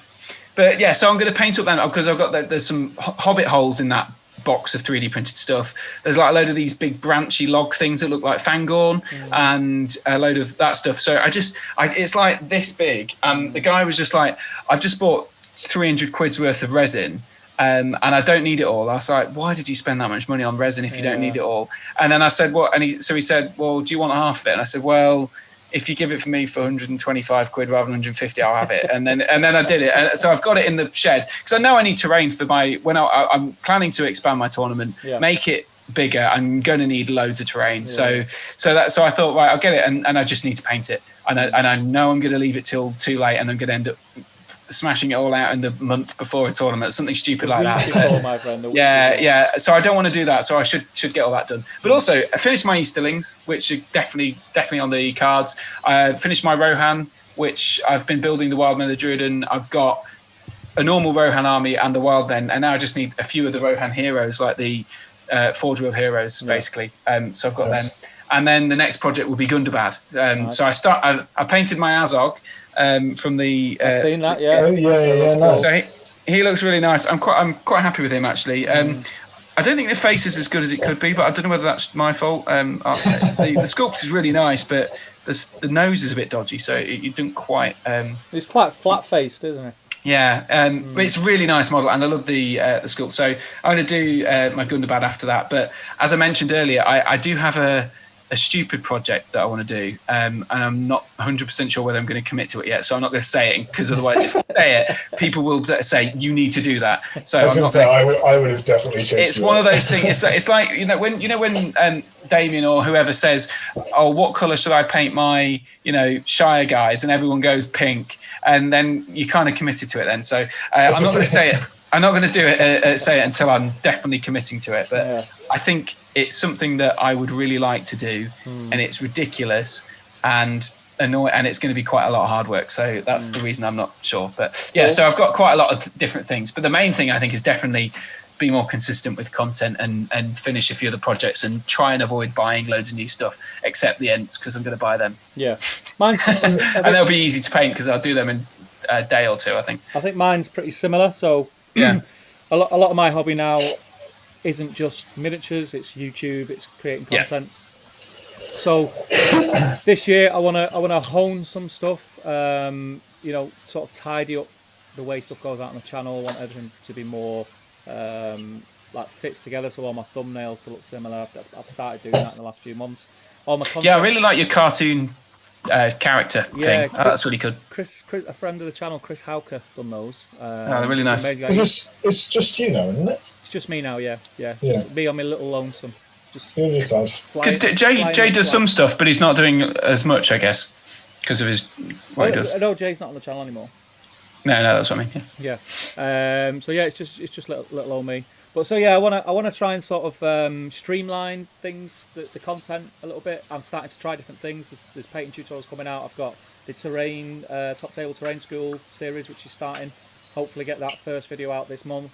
I'm really looking forward to that because I love your terrain videos. That's how I first discovered your videos of you building brie, I think it was, or bits of brie, and that was amazing. I love those. And that's the stuff that I like doing the most. So I'm looking forward to getting that back out there.